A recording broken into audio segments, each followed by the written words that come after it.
Welcome to Parahyangan Catholic University, where knowledge and experience are taught and great ideas are.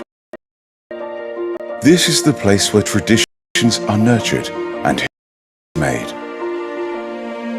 Located in the mountains of North Bandung, Unpar strives for advancement in 16 fields of study: economics, management, accounting, law, public administration, business administration, international relations, civil engineering, architecture, philosophy, industrial engineering, chemical engineering, electrical engineering in mechatronics, mathematics, physics, informatics.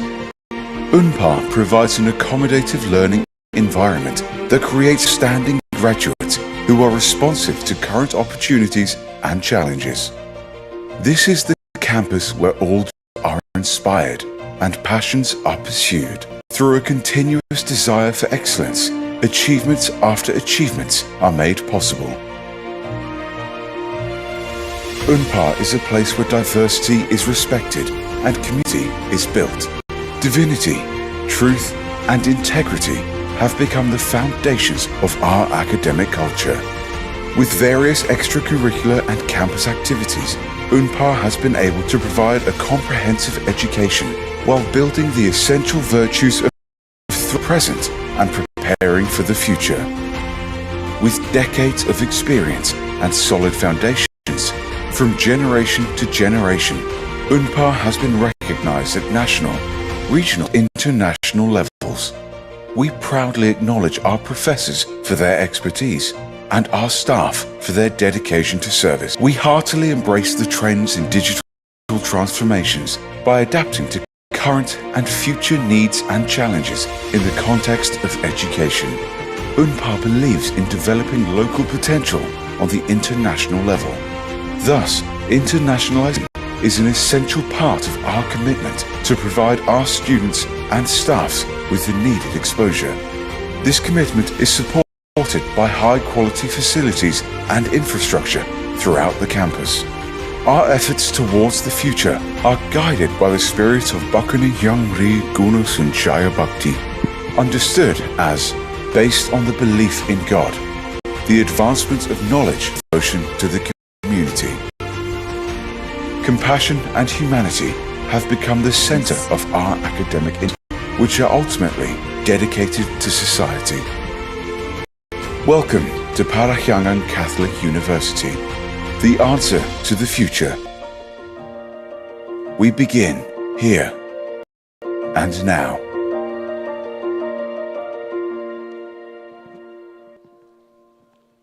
Yes.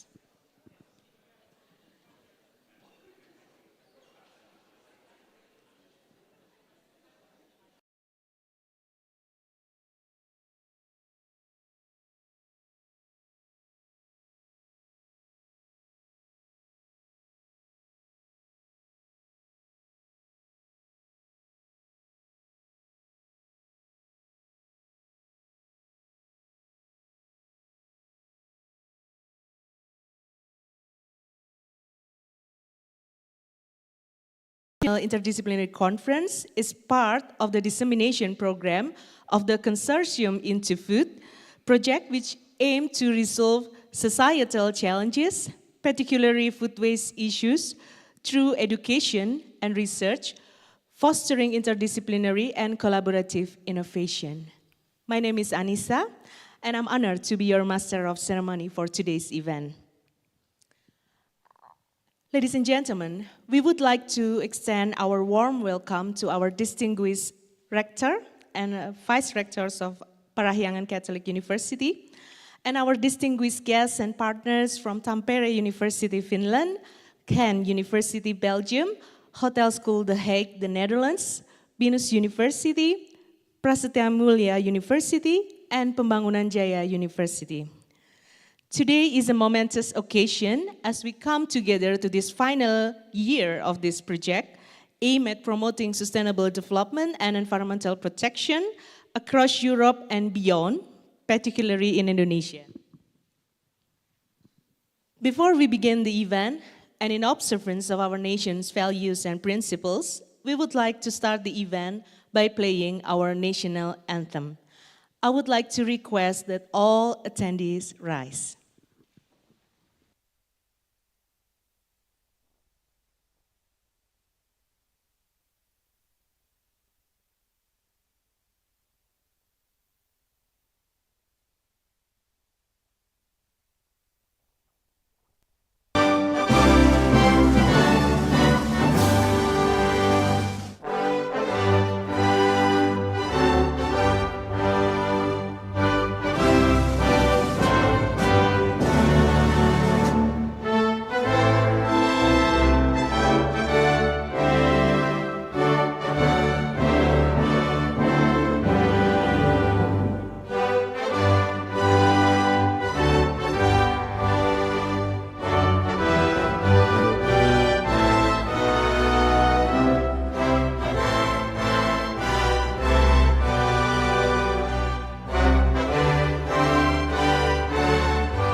Thank you, ladies and gentlemen. You may all now be seated. As we begin the program now, we invite you to relax for a moment and enjoy our special dance performance, Reang Pajingkra dance. So this dance carries profound significance, capturing the delight of female farmers celebrating the harvest. This dance embodies the spirit of respecting and cherishing food, signifying the importance of not wasting the precious bounty provided by the harvest, and also recognizing the divine blessings of Sri, the goddess of rice. This dance will performed by Listra, one of our student activity units. So without further ado, please welcome Listra to the stage.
Distinguished guests and esteemed participants, we hope you enjoyed that stunning performance by Listra.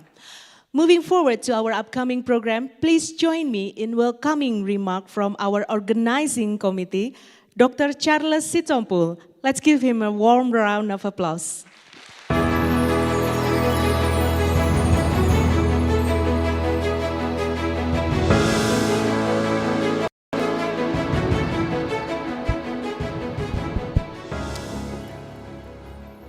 Ladies and gentlemen, Bapak Ibu, selamat pagi, good morning, sampurasun.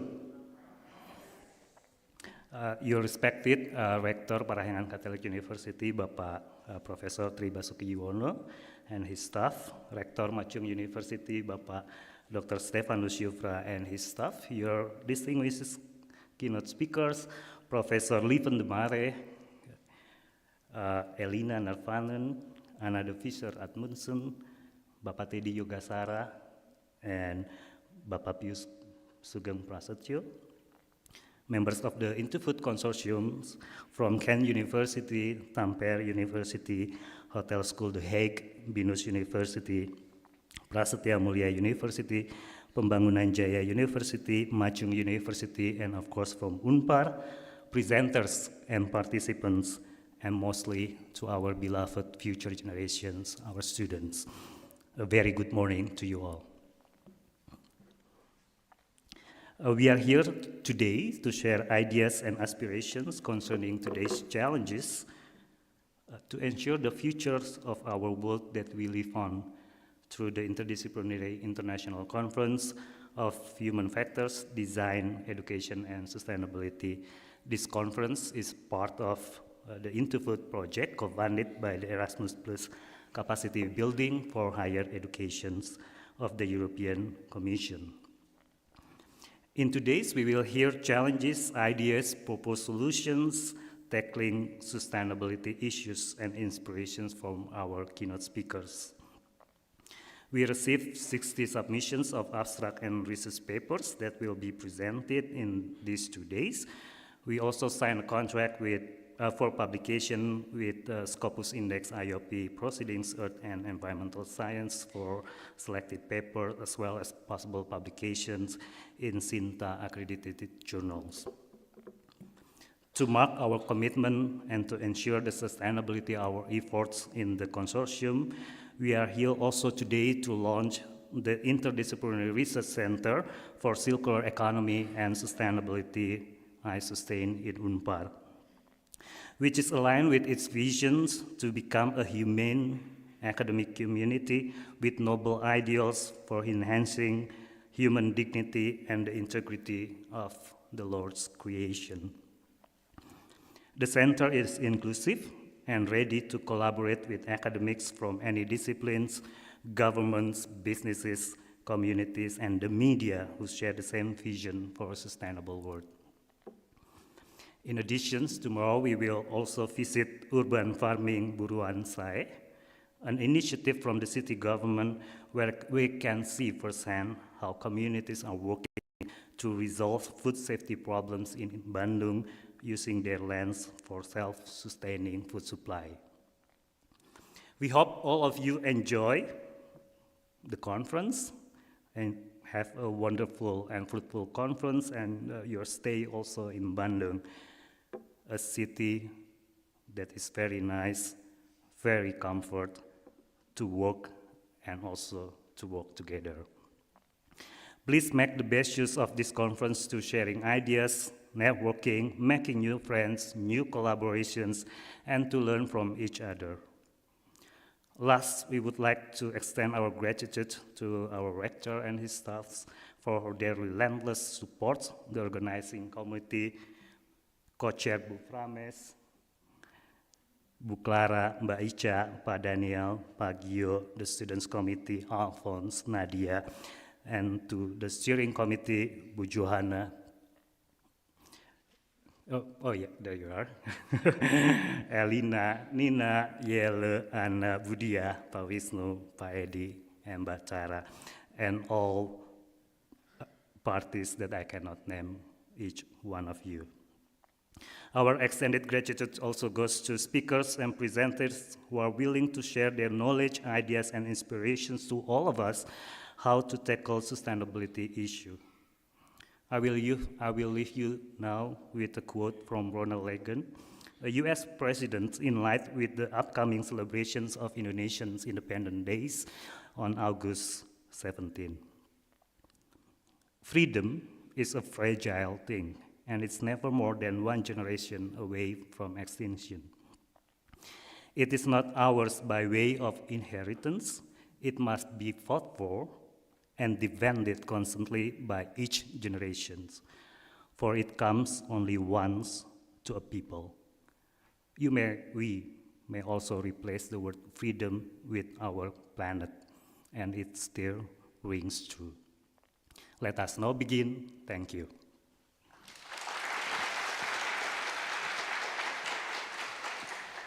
Thank you, Dr. Charles, for the remark. Ladies and gentlemen, gearing up to the next program, please join me in warmly welcoming our inaugural speaker. It is with great pleasure that we introduce Professor Tribasuki Juwono, the Rector of Parahyangan Catholic University. Let's give him a warm round of applause.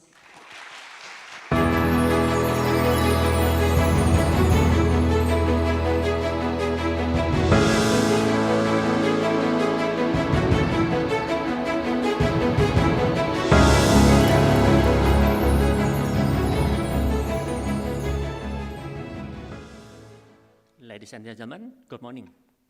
Welcome to Universitas Akademik Parahyangan. This time, we as the part of the world are showing a critical challenge about the humanity. We are questioning, what is the direction of our future?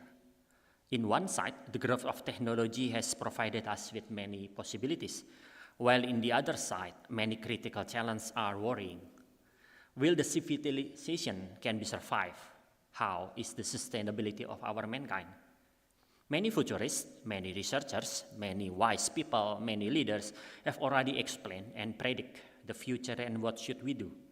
There are many possibilities. There is an uncertainty as well. The next question is, what we can do? We, as part of the global, has a big responsibility to answer and to prepare. Universities are regarded as a key institution in process of social changes and development. Thus, we are requested to explore the impact of education for economic, political, and cultural transformation in the society. We should examine our responsibility as higher education institution to be educating students as global citizens who embrace and protect the value of a democratic society. Universitas Akademik Parahyangan, with the Sesanti Bakuning Hyang Briguna Saya Jebakti, the academic community of Unpar, believes that based on divinity, we develop knowledge to educate the society. This is our spirit, source of inspiration and energy to head towards the future. Unpar strives to be more relevant, more impactful, and more meaningful.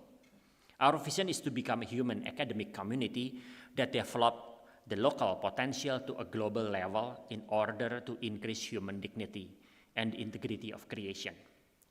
The Unpar community works very hard to realize the Unpar vision. Through collaborative work, we aim to initiate a new civility marked by humanum, creative, pluralist, dialogical, and ecological characteristics. While focusing on sustaining the effort to educate the young generation of Indonesia and responding to future challenges, we continuously ensure the realization of the aspiration of our founding fathers, that Unpar should be relevant, impactful, and valuable in the local context and elevate the local wisdom to the global arena. Our spiritual and core values are the flame of motivation of our institution. With this spiritual and core value, Unpar conduct collaboration with various institutions at the different level of our governance in Indonesia and global to listen, solve, inspire, contribute, elevate, as well as to work together with the community. With these questions and our position, we are welcoming, supporting, and expressing gratitude to all of you who participate in this collaboration to organize international interdisciplinary conference as part of the dissemination program. We especially appreciate as this collaboration aims to resolve societal challenges, particularly food waste issue, through education and research, fostering interdisciplinary and collaborative innovation. The conference make into realization the resolution of sustainability issue in terms of food waste, where human factor, design, and education can address. We hope this conference brings together academic, practitioner, government, community, and media in a joint effort to find solution for sustainability and other societal issues. Finally, have a success conference. We wish you the best for the wonderful effort of humankind. Wish you a healthy, friendly, and insightful discussion. Wish you a fruitful output and outcome, and do not forget to enjoy Bandung. Please be happy as well. Thank you.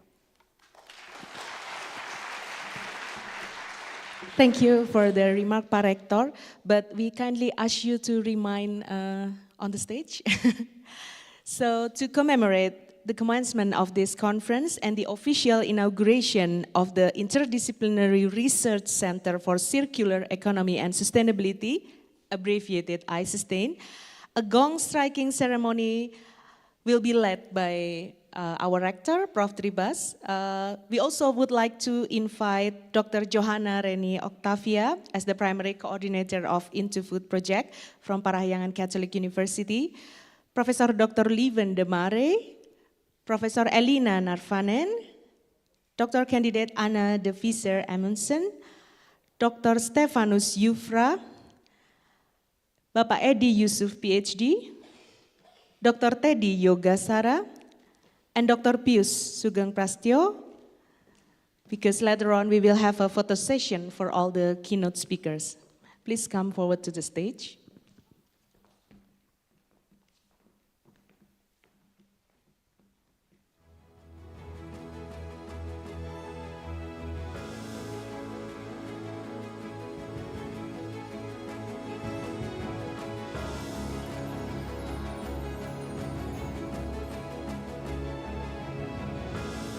Also Dr. Charles, probably. Please come forward.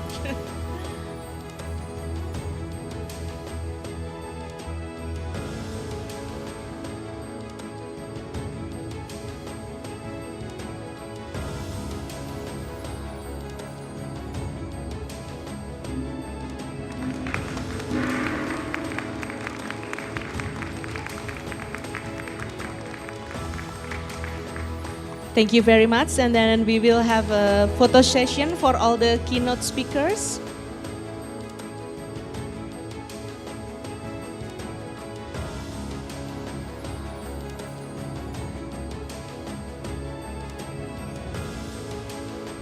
Do we have a good composition here, or okay? Okay. Okay, in 3, 2, 1. Once again, maybe? It's good? Just to be sure.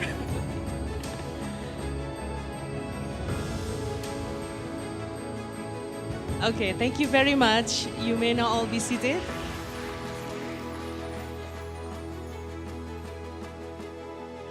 And later on, we're going to have another photo session. Yeah.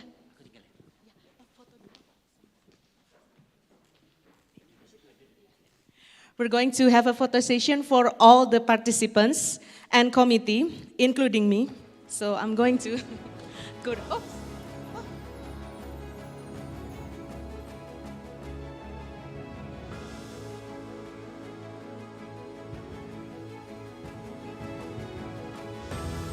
So I would like to ask all the participants to move to the middle so that we can have a good picture for all of us.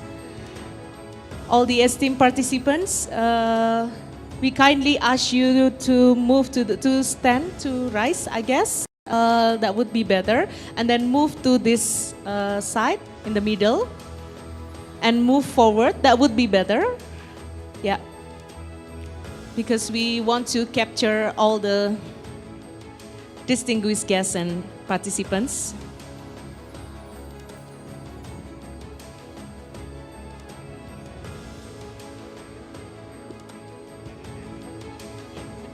Yeah. Okay. Yes, we kindly ask you to rise, but to the middle. We have more space here. No, yeah. The front row, you can always sit, yeah.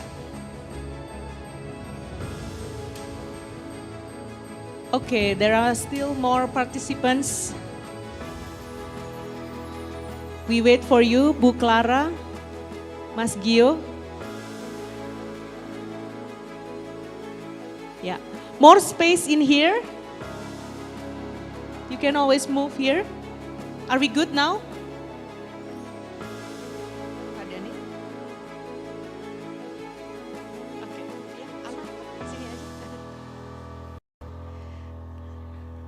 Are we good? Okay. In 3, 2, 1.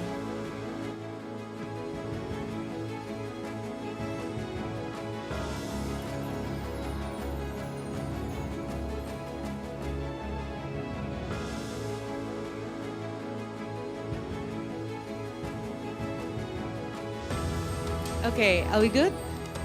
Freestyle? Oh, already freestyle. Okay. Thank you.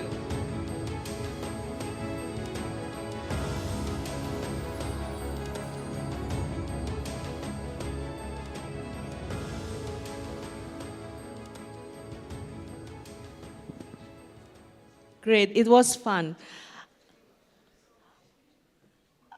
And you may also stay in this site, ladies and gentlemen, if you want to. Yeah, to have a better view of our next speakers. So we have a very good line of speakers here. We are honored to have them with us today, a highly respected expert in their field. So gearing up to the next agenda of our today's event, please welcome our first keynote speaker, Professor Dr. Lieven from Gent University, Belgium. Is he here? Oh, okay. Okay, so probably we will have to wait for a moment for Professor Lieven. But then after this, we're going to have our second keynote session from Tampere University, Finland, Professor Elina Närvänen. And then later on, we will have the introduction to our ICoHDES Research Center, which will be presented by our primary coordinator of Interfood project from Parahyangan Catholic University. And then a bit later on, before the lunch break, we will have a discussion with several of our speakers, yeah, led by one of the moderator, also one of our esteemed partners. And we will have the third keynote speaker after the lunch break. We're going back to this room, but later on we are going to go to several various rooms, still in this building, but in the 9th floor and in the 12th floor. But for now, we're going to have this first keynote, second keynote, and then third keynote after lunch. And then we will continue again.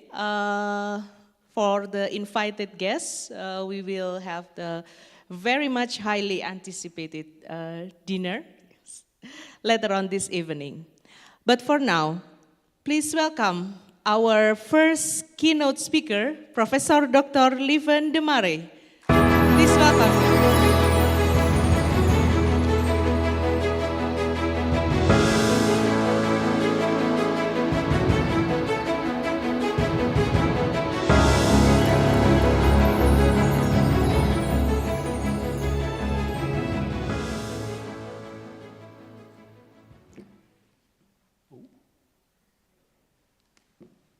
Two slides for.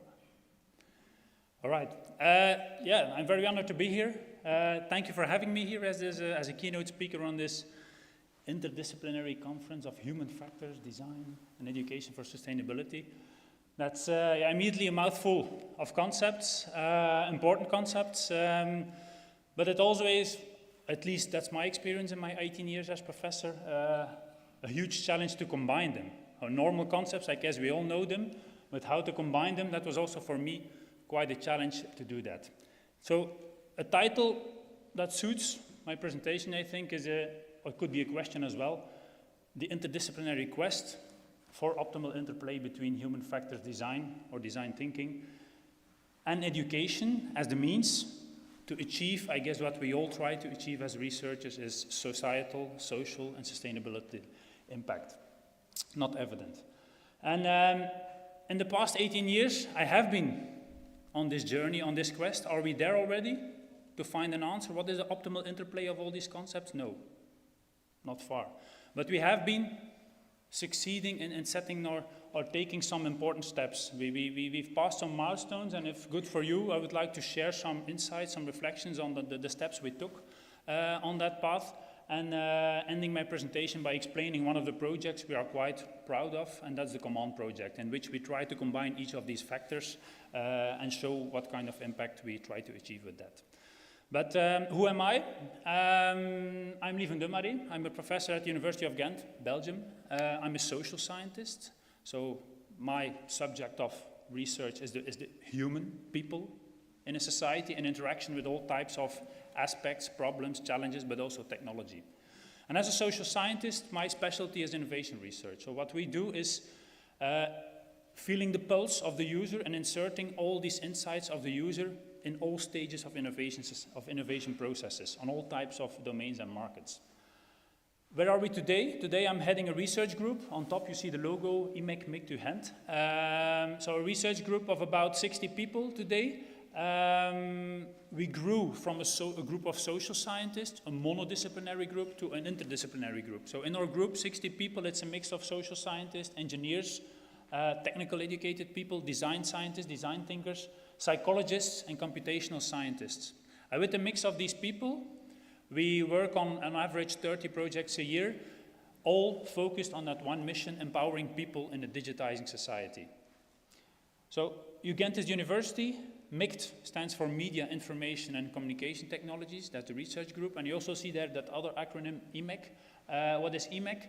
IMEC is an institution in Belgium that is top 5 in the world when it comes to developing sensors, chip technology. But from the government, they also got an assignment to foster digital transformation in society. And to do that, they get lots of funding. And their mission is to bring industry and their challenges together with academia, with researchers, trying to make a leap forward in all those challenges they're encountered with. So, and in that institution, a lot of university groups are granted an affiliation to adhere to that consortium and do projects with industry and academia. Most of these groups are industry groups. Our group is that odd group, but trying to feel the pulse of user and society. That's what we do. And in that part, in those 18 years, I'm a cyclist as well, so in every presentation I always insert a cyclist picture, but it's more representative also for my career. It took a lot of turns, unexpected turns, heavy turns, more easy steps along the trajectory. But more on a bird's eye view, I see 3 types of shifts that we have been encountering. One shift is, as a researcher, the type of literature. Doing innovation research, I saw a shift in the types of literature that became important or on which we relied to do our research. A second shift was the innovation policy. Our funding needs to come from the ministers, the Ministry of Innovation, and I saw the narratives they used, the frameworks they used to provide funding also shifted along these years. And more on a personal level, or at least at the level of our group, I see 3 milestones that were very important or determining to where we are now.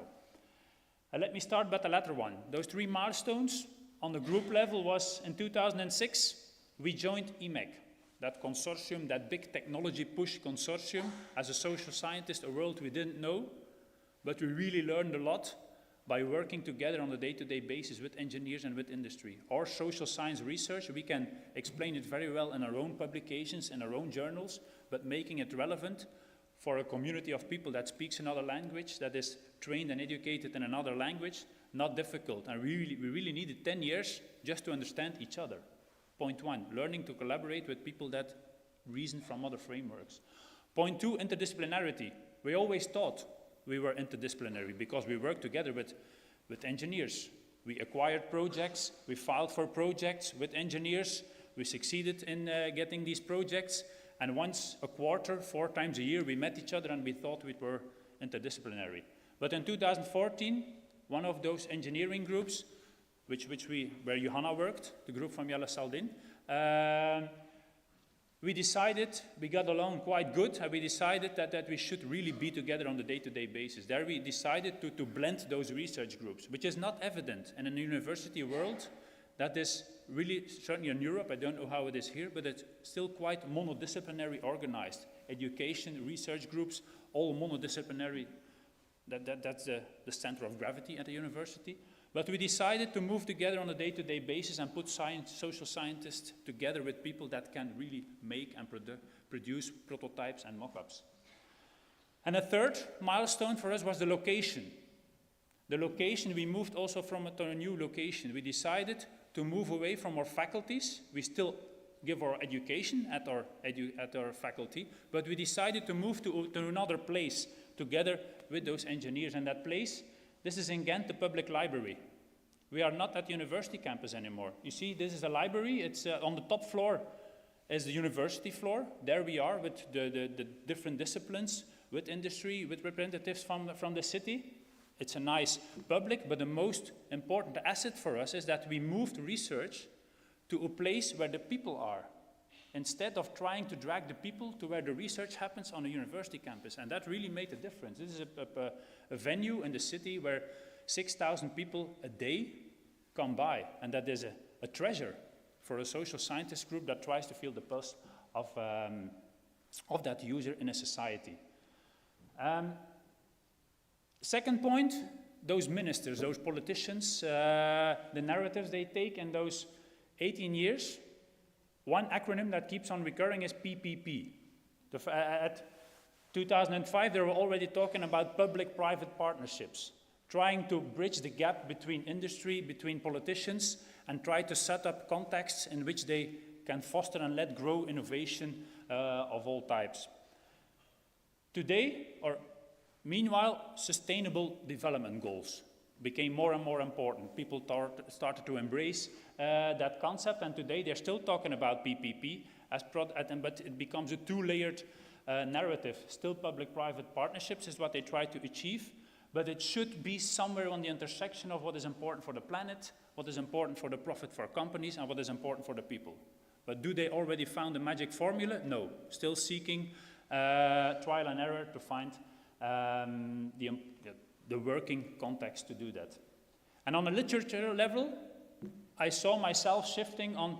I started from social sciences. I relied on marketing research, literature, design thinking studies, innovation studies. But what I noticed is that all these types of strands, all these type of monodisciplinary organized education studies, they all start to tap on the same nails. Collaboration is more and more important, and user involvement is important. That's on paper, that's in theory, but putting that into practice, again, not always easy. And if you look at it, it's not a binary thing, that collaboration and user involvement. It's a continuous thing. That collaboration can range from doing research, trying to innovate without any form of collaboration, and it can range between collaboration to a next step is collaboration between disciplines. One step up is collaboration between university groups and one type of stakeholder from society, can be a policymaker, can be an industry, or in an ideal situation, the so-called quadruple helix, where you bring users, academia, industry, and policymakers together and working really, as you said, walking together and taking steps together. But that's an ideal way. User involvement, just the same. A lot of innovation projects still happen without any actual real user involvement. In most cases, industry reasoning, it's the next step is post hoc involvement of users. Industry develops something within their labs, within their closed environment, and then only at the end of the process, they involve for one step a user to evaluate what they have been developing. But then you don't have any degrees of freedom anymore to take any important pivots. Third layer is take the user as your starting point for innovation process. Don't take what is technologically possible or and production-wise possible. Start from what the user needs and try to find a solution for that need, not what is technologically possible. And that's what we see now. A lot of on a project base, we see that this is explored. But in an ideal way, that user always should be the starting point for whatever you try to develop. And if I take those two important concepts, those two axes, you can plot them on a quadrant, and you have 4 types of situations, 4 types of projects we have been encountered with. So we have low user involvement, high user involvement, low and high collaboration. And you have 4 types of impact, I think. If you have on the lower left button, that's where you don't want to be as a researcher, having no impact with your research, just having a paper that no one reads and nothing is done in society. The upper left quadrant is typical collaboration, and that's the lion part of research where funding goes to.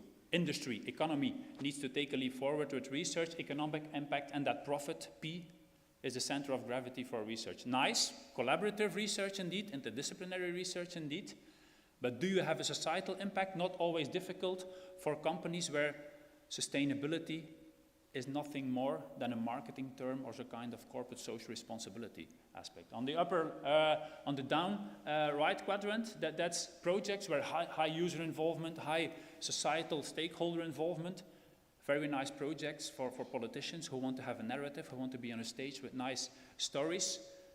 Societal relevance, okay, but business relevance, sustainability in terms of having a real business model beneath those projects, challenge. So where we want to be is on that upper right quadrant, having together sustainable impact and societal impact. Now, and that's what Charles say, walking together, just as the Beatles did. But we want those 4 stakeholders, the user, industry, academia, and politicians, taking steps together. That's in an ideal way. Now, back to the beginning of my career, that PPP, there we were in the corner with a lot of projects, a lot of funding, but actually, in hindsight, seen not that much impact. What we had there was typical living labs, public-private partnerships, industry teaming up with politicians to have, for what you see here, for example, every city in Belgium practically has its living lab. And Leylab was in Kortrijk, a city where Johanna lived for a few years, but there, fiber. Before we started, the fiber, a network of fiber was installed to explore the potential of fiber technology. In Antwerp, City of Things was installed. A city provided with all type of sensors and you see there on the left top, smart sustainable city. The word sustainability was used, but actually the only thing that was important was technology evaluation, much more important than actually solving societal problems. So sustainability, interdisciplinarity, maybe on paper, but in practice, it really served an industrial purpose, evaluating technology. The latter, you see City of People. Gent always tries to be a little bit different. In that period, they started also their living lab, but without collaboration of industry. They started the City of People. We do want to start from people. The intention was noble, but actually in the first 5 years, we didn't realize a thing. It were projects. It was very difficult even for those people, the citizens in Gent, to surface and to get that project known. So that were the beginning years, projects with no impact. But then we get that first milestone. As a social scientist regroup, we teamed up with engineers, with IMEC, and there we had the opportunity to tap into a new type of projects where economic impact, where profit was at the center. There we had, I think, we had 40, 50 projects, which called ICON projects, from 2006 onwards, but there are projects where we team up with industry and two-year projects to develop actual products with a business model. For example, smart energy plugs, solutions that help people nudge towards new mobility solutions, towards better energy behavior. But it should end up in a business model and a product that is marketable after 2 years. Nice research, collaborative research, but with industry with profit relevance. And still low on actual user involvement and sustainability. But yes, it was a step forward in being interdisciplinary, but actually only an acquisition. We teamed up with engineers to acquire the project, but once acquired, everybody went back to his own faculty, and we met once a quarter to exchange information. But do we really learn from each other? No. We published, but we didn't make really an impact in society. But then came that second milestone. But the engineers, we teamed up and we decided really to be together on a day-to-day basis. And the students that are in the program, for example, Ben, he's a social scientist. Tim is someone who's coming from that product design faculty. So these type of researchers suddenly were on a day-to-day basis together, not 4 times a year in a quarterly meeting, but then they started to learn each other and we could move much faster. We could make, in a design thinking approach, we could make much faster iterations. And a nice project to illustrate that is Project One. I guess we all know COVID. Also in Belgium, COVID was there, and IMEC, suddenly they developed chips, and they developed the chip technology that was able to capture in what we breathe the particles of COVID, they thought it was, and they thought they could develop a new type of COVID tester that was much more time efficient and much more pleasant for the person as well, not with the PCR test in your nose. And they started doing that. In 7 months, what we previously did in 2 years, in 7 months we did 35 experiments, having social scientists together with people that developed the prototypes, and we actually came to a solution that not only had economic impact, but also had societal impact. And that one thing that made the difference was that interdisciplinarity and the location, being on the same location where people are. So the tech assumptions of IMEC, they had the business model they thought, but actually they made 3 pivots thanks to our research. And for IMEC, this was really an eye-opener. So this is in the Krook, for example, they had developed a tool, the engineers. They thought they could work, we only had to evaluate it once, but it didn't work because we revealed that just blowing into a tube, everybody does it in a different way. They just assumed that everybody had the same mode of blowing. We found that, for example, what we did was we developed new interfaces. For example, for youngsters, on the below, we developed what you can't see it very good, but it's a pirate boat that has to reach an island. So kids had to keep blowing until the boat reached the island. But actually, we were only measuring how much particles came out of the blowing tube. For elderly, they blow on a totally different way. And what we found is that hard blowing is not as hard for them. So what we found is that we better let them pronounce a certain sentence with a lot of S's, with a lot of words that will produce particles. So we made these switches, and 7 months later, we had a totally different prototype. A prototype where even Bill Gates last year came to invest. So IMEC, thumbs up. We had a lot of economic impact. Other side, societal impact. We developed something that if we are confronted with the next pandemic, hopefully not, but we might have ways of testing that much more user-friendly. For example, testing thousands of people in a short time on an airport should be able with this type of device. But that's one example. So with this type of having different disciplines together on one location and being able to make those iterations on a faster pace, we were able to shift from the upper left to the upper right with more economic impact. On the other hand, meanwhile, we made that third milestone. We co-located to that library where the people are. And there we started that City of People project that was difficult to surface, suddenly had a fertile ground to surface among the community, among people that were there 6,000 a year. So also there we were able to make the shift from no impact projects to projects with a higher societal relevance, or at least certainly a relevance for politicians, and a bit of economic impact.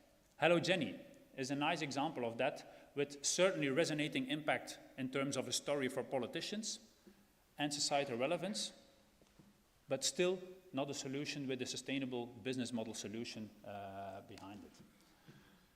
What was Hello Jenny? Hello Jenny was a project that first City of People existed already for many years, but it was the first City of People project that was initiated. It was small funding, it's a very small project, but initiated by the city since that co-location in the Krook. As all the other projects, we were aiming to combine the quadruple helix partners with sustainable development goals, challenges in what we called an urban living lab. The challenge that was at the center of that project was loneliness. Loneliness of elderly in those high typical apartment buildings and social building blocks. In each of those projects, we tried to follow the design thinking approach. Quickly running through it, here you see Ben again. You see it's always a few years and a few hairs ago. But that's Ben. He's guiding a kind of co-creation workshop with people. This is Ben. Yeah.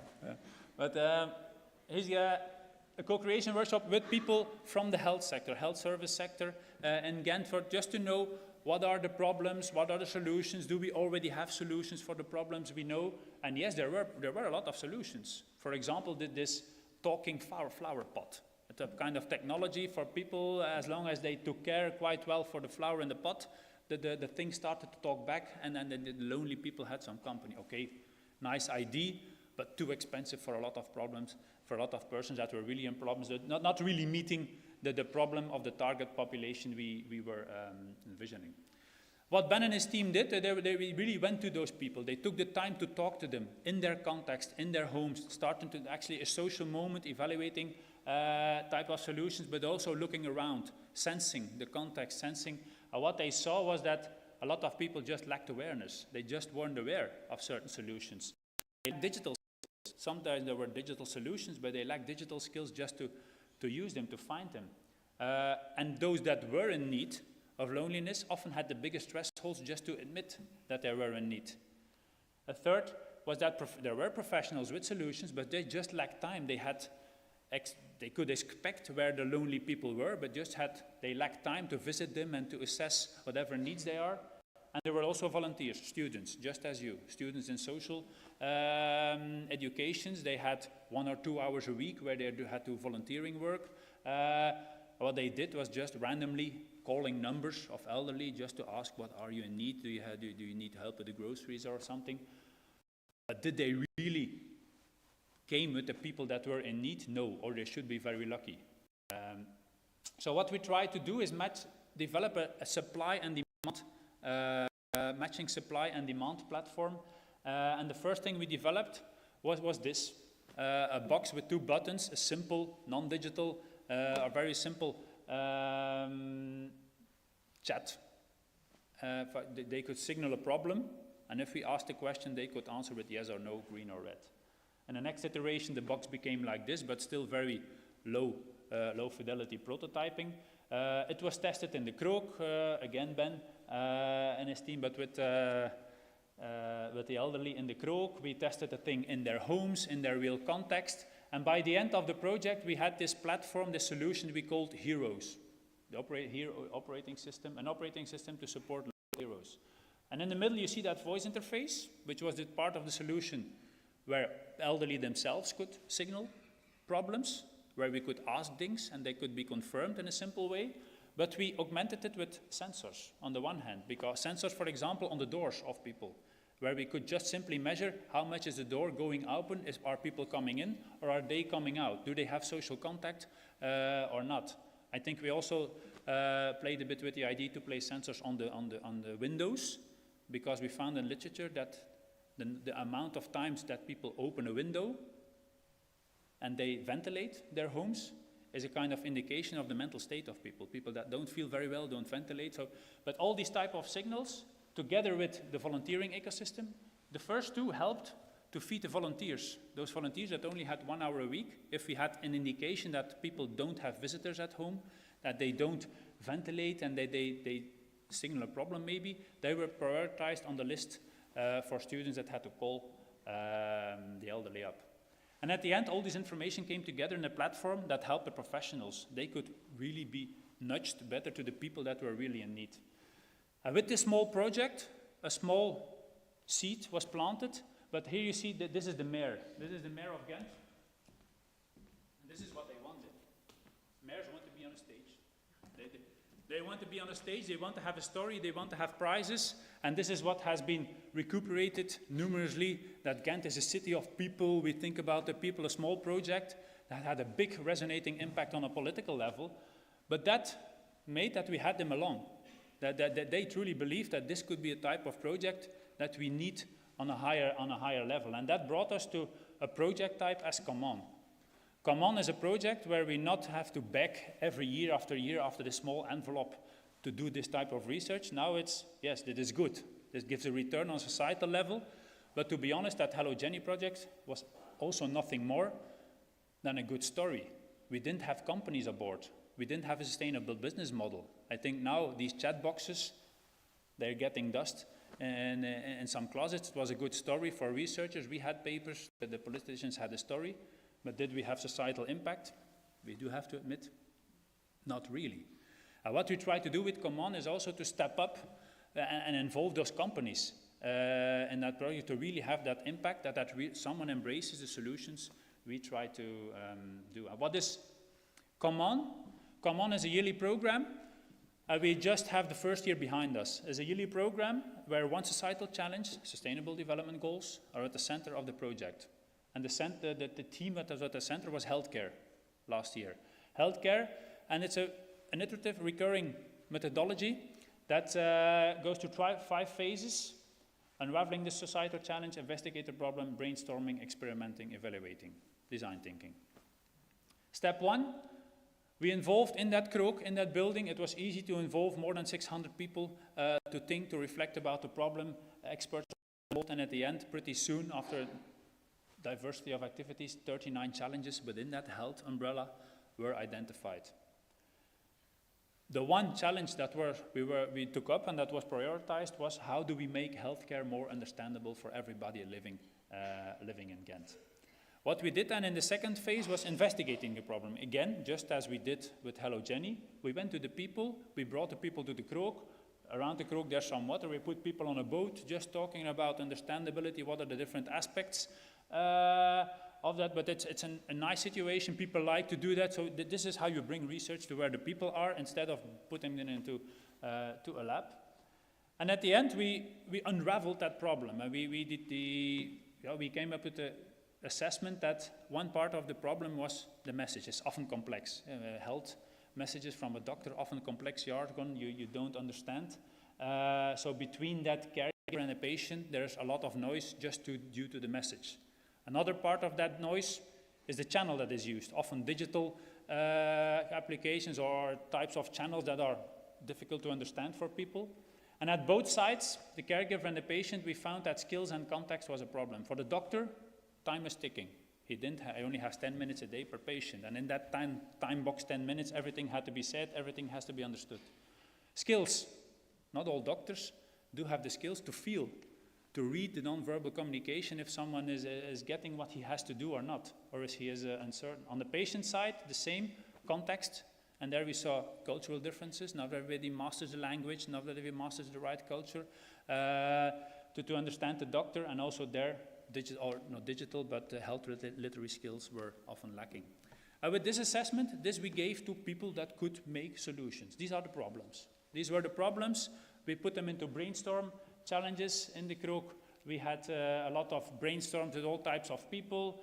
Wireframe solutions were designed, and we came up with a list of 9 potential solutions. For example, I will give another one in a minute. But then enter education. In that kroeg, where people saw a problem, we have a voice in trying to find a solution. Here on a conceptual level, we have 9 solutions, but then they have to be made.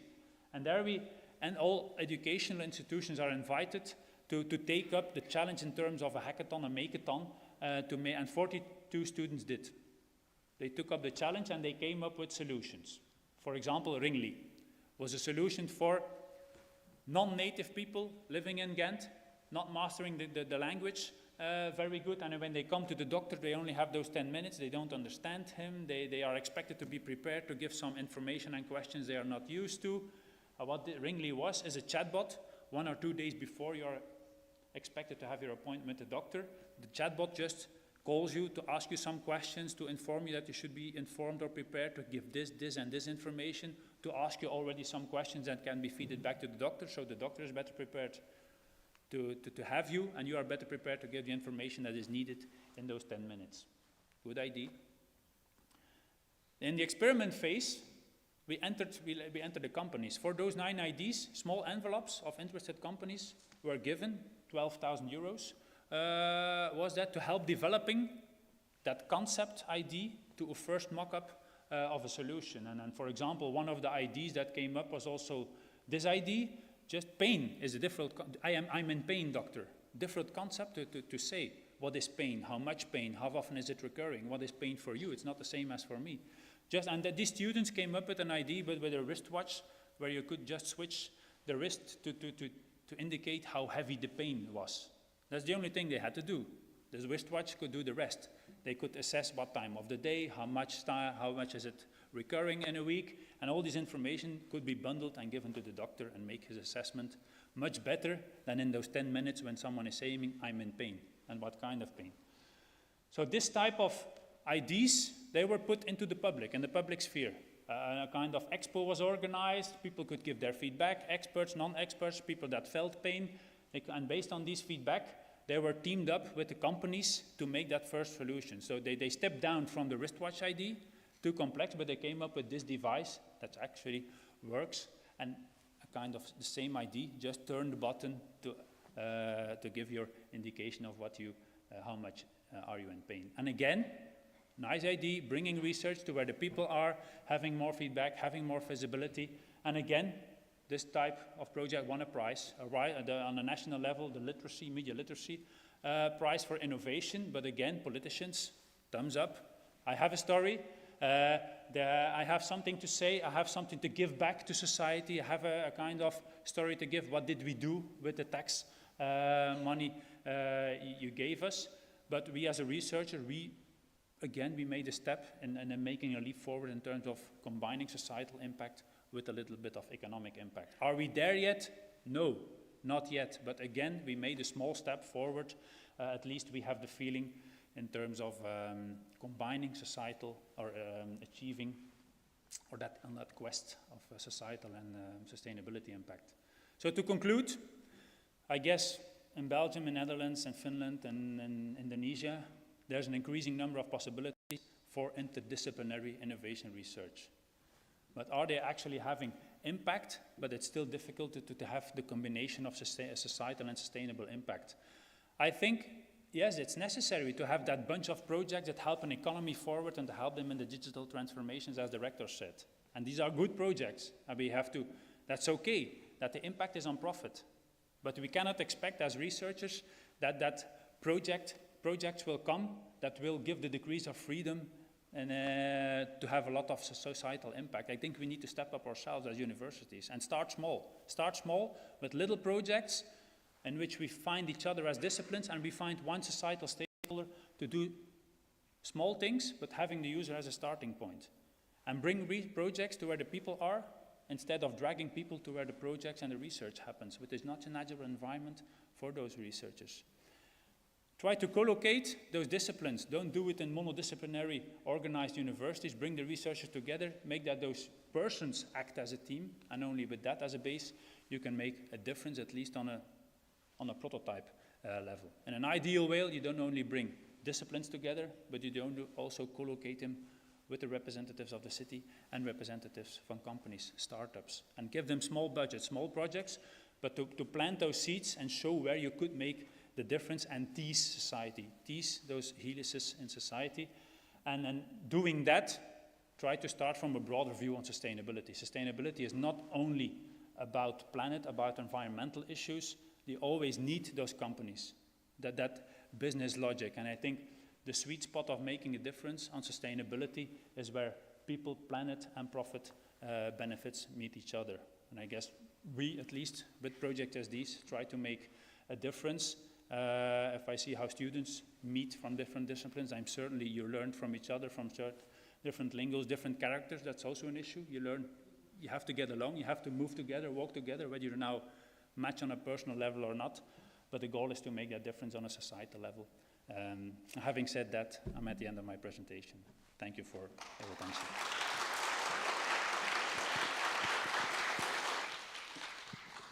Thank you so much, Professor, but we kindly ask you to remain on the stage as we're about to present a token of appreciation, which will be delivered by Dr. Charles as our organizing committee.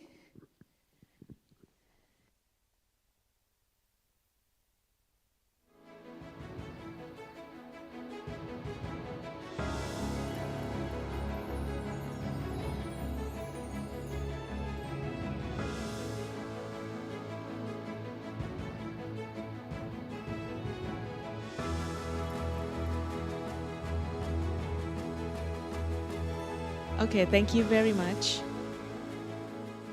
Certificate also. Yes. Right. Once again, thank you very much, Professor, for sharing your valuable insight to us. This is remind me of one of the famous quote that from Helen Keller, that alone we can do so little, but together we can do so much. So indeed, collaboration is the key that unlocks the door to success. So ladies and gentlemen, moving forward to our next agenda, please welcome our second keynote speaker, Professor Elina Närvänen from Tampere University, Finland. Please welcome to the stage.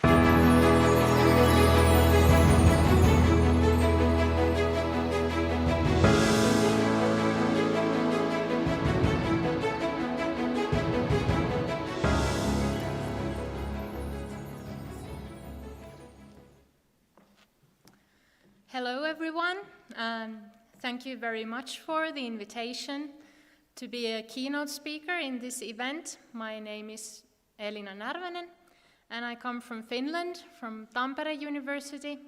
I'm a professor there, a professor of services and retailing, and also leading a research group that focuses on circular economy and also on food waste.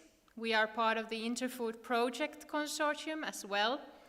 And the talk that I'm going to give today is on consumption. I'm a consumer researcher myself, so I thought that what would be a better topic actually than to talk about consumption and also sustainable consumption from maybe a rather new perspective, I hope, that we've been inspired by recently in my research group, which is the perspective of care. So this is our group here, or part of our group. We call ourselves the Waste Busters. It's a nickname, but it's a nice way to say something about our attitude. So we actually want to be there to solve societal problems through research, to bust the waste that there is in society in a way. We have been conducting research in sustainability since 2015. We are still a rather small group, but we started with the 3 key members, so myself and my colleague Niina Mesiranta, who is also here with us in this conference, and then Malla Mattila at the front of the picture here. And then you see some of our doctoral students, the future academic stars, I hope, who are continuing with us on this path of doing research in circular economy. We are currently eight people, and we are operating in the Faculty of Management and Business, so our backgrounds are mainly in business administration, marketing, management, but then also we have been doing interdisciplinary collaboration with sociologists quite a bit, so that's also making our group a bit more interdisciplinary in a sense. We often use qualitative research methods, so we go to the people, as also Professor Lieven was talking about. So we go to the people, we interview them, we observe what they are doing, not only consumers, but also business actors, managers, employees in companies, other stakeholders, policymakers, NGOs and so on. So we often use a very multi-stakeholder perspective also in our research. And this talk on care actually draws from one of our research papers that is currently in progress, so it's not being published yet, but in this paper we have been focusing on sustainable consumption and from the perspective of care. Sorry. So when we talk about consumption, it often tends to have this quite bad reputation. So it's being blamed as the kind of one of the contributors to societal problems, and especially when we think about the environment. Actually, the word consume comes from Latin, so its meaning is originally to destroy something, so quite negative in a sense, to expend by use up, or devour something. So it's no wonder that it brings into mind these kind of very negative connotations. And indeed, if we think about consumption from a statistical point of view, the UN has stated that from 2000 to 2019, the total domestic material consumption rose by more than 65% globally, amounting to 95.1 billion metric tons in 2019.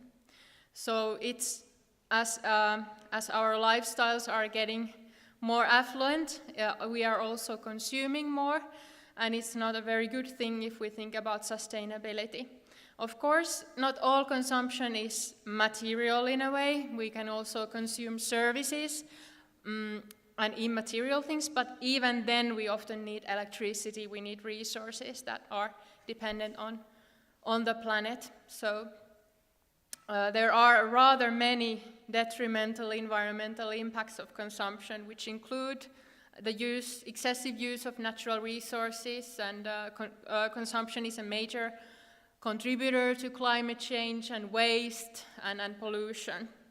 So it gets a bit depressive, doesn't it, if you're thinking about your own life and your choices in your daily life. But as a consumer, I would like to have maybe a more positive view on this. So maybe to think about it in another way is that we actually cannot avoid consumption, even if we are being told all the time that we need to reduce it, because we do have human needs that we need to fulfill every day. So we need to acquire things, we need to use things and dispose of things, material things, throughout our daily lives, when we are eating, when we are living somewhere, using things, and so on.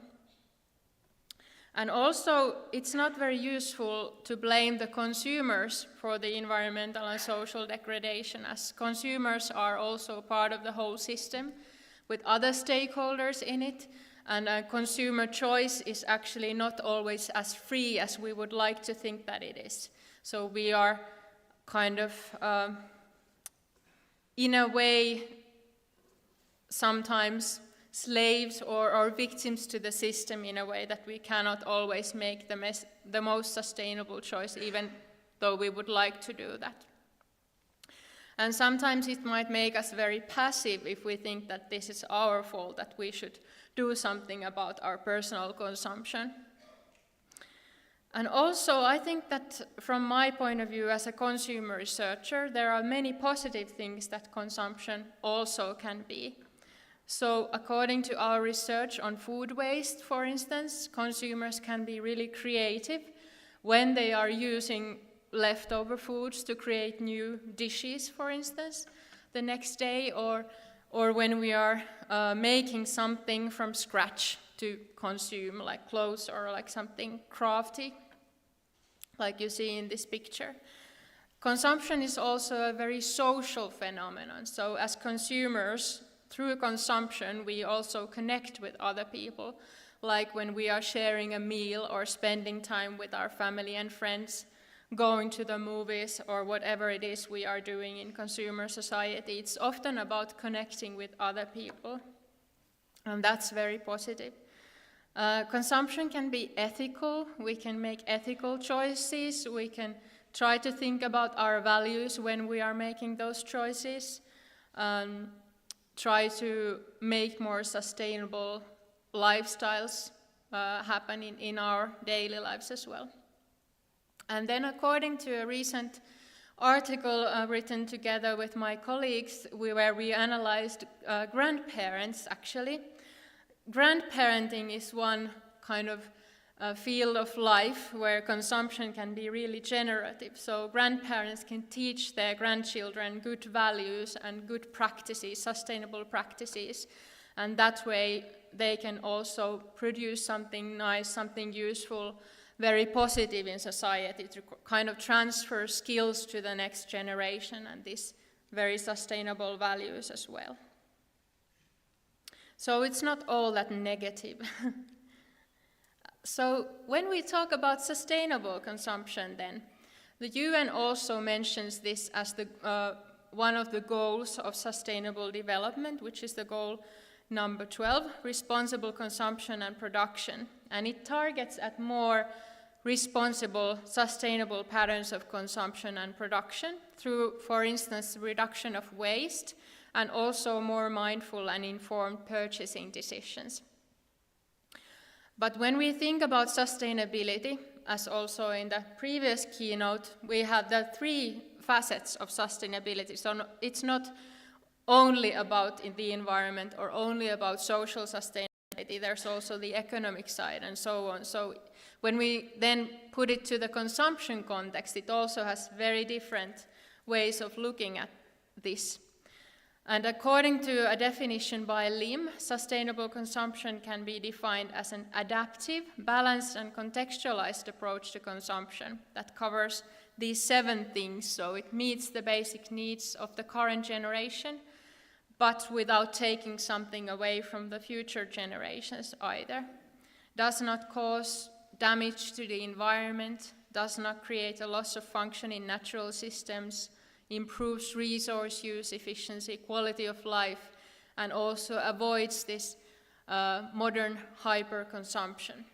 So quite a lot of things that need to be taken into account if we think about consumption and how do we need to change it to become more sustainable. But are we as consumers responsible then? Should we move or transfer our ways of living, our lifestyles to become more sustainable?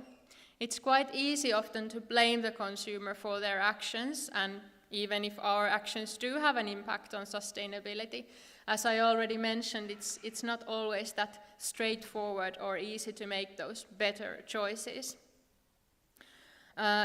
Within marketing research, there is a stream of literature that discusses this responsibilization of consumers from a neoliberal perspective. So this neoliberalism thinking has had an impact on society because it tends to put the responsibility on individual actors rather than states or governments. So individual stakeholders like companies and consumers are actually expected today, especially in the Western world, to voluntarily address sustainability issues without being forced to do so by the law, for instance. But actually this is a very complex process that often requires quite a lot of struggle and negotiation. So it's not always easy for those actors to adopt the position that they are responsible for something. And also if we think about global issues, wicked issues like food waste that we have been studying in the Interfood project, for instance, it's not very realistic that on the one hand consumers or then on the other hand companies could be able to solve this problem on their own. If we think about consumers, their power to change institutions like the retailing industry or the food system as a whole is actually very limited. They don't have the resources to make the change, they might not have the competencies to do so, and it might lead to a very stressful kind of feeling as well if you think that it's your job to do that on your own. But this does not mean that consumers should not be seen as powerless, or should be seen as powerless or as victims. So we need some alternative perspectives to think about the role of consumers in addressing these sustainability issues. And one of those perspectives that I would like to introduce to you today is the perspective of care. So when we think about care, we usually think about the relationships between people, but recently theorizing care has been suggested also as a potential approach for studying sustainability, and especially from a feminist perspective. There is quite a famous definition by Visser and Tronto from 1990 that defines care as a species activity that includes everything that we do to maintain, continue, and repair our world, so that we can live in it as well as possible. So this kind of extends caring from human relationships also to the planet and to the environment around us and to all the creatures that are living in it besides us humans. And this feminist ethics of care also provides a way to sensitize us researchers or us consumers to how we do things in our daily lives, to engage with the environment and also to engage with waste. The researcher called Maria Puig de la Bella Casa has identified 3 dimensions of care that are useful when we are thinking about sustainable consumption. One is the dimension of care as labor, as something we need to do to work for caring. Care as affect or affections, which relates to feelings and sensations. And then care as ethics or politics, which relates to the role of consumers in the sustainability change. And actually, to make this more concrete, I will talk about some empirical work that we have been doing in our research group on consumers' daily lives and their engagements with different material things that they are consuming. In this case, it's food and clothing. So both of these cases relate to circular consumption, food waste reduction, and then also sustainable fashion consumption. We have 3 different data sets that we have been using for this project. So one is a campaign in the social media. Actually, it was a blog campaign already a while ago, made by Finnish food bloggers against food waste. It was called From Waste to Delicacy. And we did an ethnography on that, so we observed what was happening online, and we also interviewed the bloggers on their motivations and their ideas for the campaign. So they were really worried about the problem of food waste and wanted to do something about it, and they posted these recipes and ideas in their blogs and inspired a lot of other consumers as well to do something about the problem. Then we had food waste cooking workshops that we organized together with an NGO in Finland for the members of that NGO, the consumers, to cook delicious dishes from food that would have gone to waste otherwise. Here you can see in the middle some pictures from those food waste cooking workshops. And then thirdly, recently we have been doing an ethnography on sustainable fashion influencers, which you can see some of that data in the bottom of this image. So there's a collage of the social media images that we have been using for that. So those are people that are wanting to make a change in the fashion consumption patterns of consumers against this kind of fast fashion and throwing away clothing and keep on buying new clothing all the time. So they want to change that. For this paper, we are using this quite a lot of material, empirical material, to kind of enrich the theory and to have a creative dialogue with the theory and to move between the theory and the data. So the first dimension of care was care as work or as labor, and this we call tinkering here. We have one quotation from a fashion influencer on a bag that they had, and it actually, she actually talks about what she had to do to the bag in order to be keeping it in use and not to have to throw it away. So the leather was fragile, that if it rained it would leave watermarks on it, and then it dried, but then somehow something spilled on the bag and you had to save the situation by putting leather cream on it. But then you shouldn't have put it, because then it turned into a dark color with smudges, and then you had to take it to a cobbler and so on. So very different phases and things that you have to do all the time to keep the bag in use and not to have to throw it away. So tinkering is this kind of process of trying, adjusting, and trying again, experimenting with the object so that you can keep it in use for a longer time and not ending up as waste. You kind of interact with the object of care, and the object is not only a passive target of your action, but it's also like a vibrant participant of its own. It can change, it can suddenly become not usable anymore, and then you have to do something about it. It's about paying attention to the material's current state and then doing something so that you will keep it in use for a longer time. This also applies to food waste context. So food tends to spoil quite quickly, so you often need to do something to the food in order to keep it edible, to keep it from spoiling. You may, for instance, have to freeze it or dry it somehow.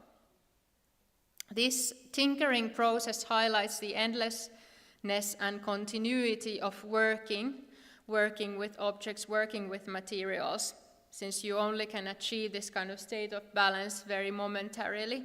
Something may always happen and then you need to start all over again. So it requires this circular way of consuming requires quite a lot of work from consumers often. It would be very easy to just throw the bag away and not care about it anymore. Then care as affective practices is another dimension of caring in sustainable consumption. Here we have a quote from a food blogger who is describing how they came across an expired carton of cream, shake it vigorously, open it, give it a smell and a taste, and if it tastes fine, then you can just use it. Using their embodied skills, their embodied knowledge on whether you can still use something or not. And then they are describing that it might actually, when you turn it into a berry pie, it might taste even better when you are using this expired cream rather than something that would be really fresh. And another quote from a fashion context, from a second-hand context, this influencer is talking about how wearing something that they bought from Paris always brings them memories from that trip to Paris, and it's kind of, that object is connected with those strong emotions as well, strong affections. So affective practices mean that when you care in sustainable consumption, when you care for something, it involves always this interaction between the consumer's body and the mind. It may relate to your established routines, but also this more spontaneous one-off events. And it's a very personal, subjective issue. So if we think about the edibility of food, for instance, for someone it might be totally impossible idea to use something that has expired, whereas for another person it might feel okay. And if they have the goal of reducing food waste, it might feel actually very positive that they can use up something that is about to expire in their fridge, for instance. We often create a very affectionate relationships to these objects that we care for. It might be if we are doing our own gardening, for instance, growing our own vegetables, that we have a closer relationship with that food then, and are not maybe so willing to throw it away. And the same goes for clothing, of course, like in the case of the influencer, where she had this really strong emotional connection with the clothing that she had bought from Paris, and this would discourage her from wasting that clothing or from throwing it away. And then finally, care as ethical political action. So this means that these consumers who are caring for how they consume, caring for the objects and materials, they are also wanting to make a political change by their actions. So they are not only changing their own consumption, but also wanting to inspire others to do something. Here, for instance, this at the bottom quotes this from a sustainable fashion influencer describing how she would like to inspire others to also visit flea markets to buy second-hand and not to go to the store to buy new clothes always. And for the food bloggers, of course, it was their initial motivation to also find out ways to inspire others to reduce food waste. So here we have the public and the private become intertwined, as we know this feminist idea, making your personal choices, your personal practices more public in order to spread them, to influence others to do the same. So the personal is in a way political here. And also, as I said about consumption, that it's very social. So here we can see that your personal habits often also change in relation to a collective and not only on your own or independently. Our data comes from social media, so we always talk about social media as maybe something negative as well, but here we can see that it can be used also in a more positive sense to prompt action beyond your own immediate circle by getting followers and inspiring them to make the change as well.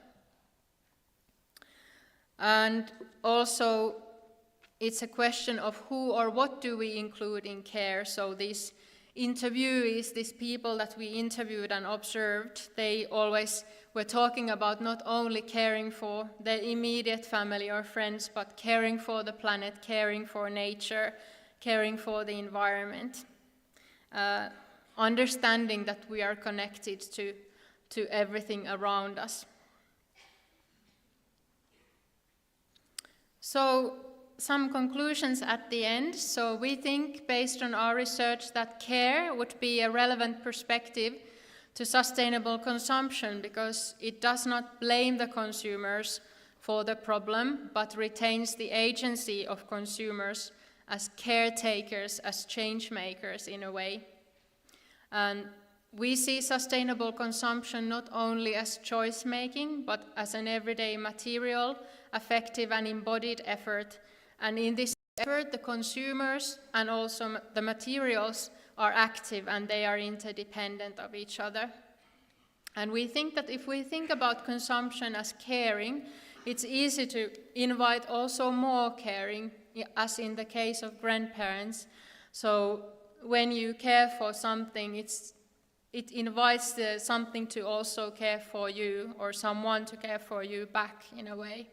So it might be a more productive way to think about consumers' role in sustainability transition, not as destroyers of the planet, but as caretakers for the environment and also for other people within this planet that we are all living.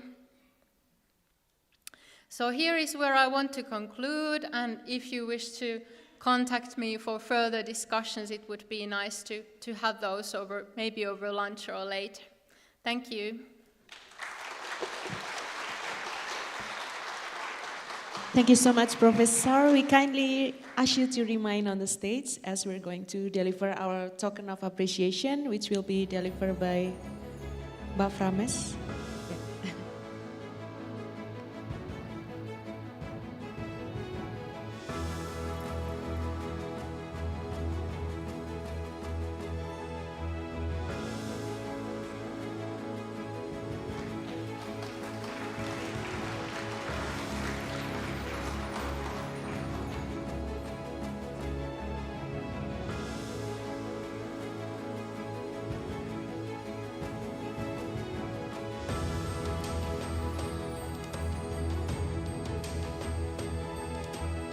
Thank you very much once again, Professor Elina,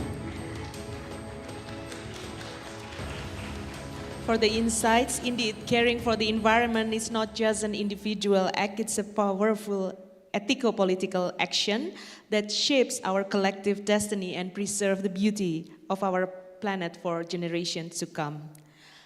Distinguished guests and esteemed participants, now that we have heard some of the valuable insight from our first and the second speakers, let's move on to the next item on our program, and it's the introduction to our ICoHDES Research Center, which will be presented by Dr. Johanna Reni Octavia as the primary coordinator of Into Food project from Parahyangan Catholic University. Please welcome Dr. Johanna to the stage.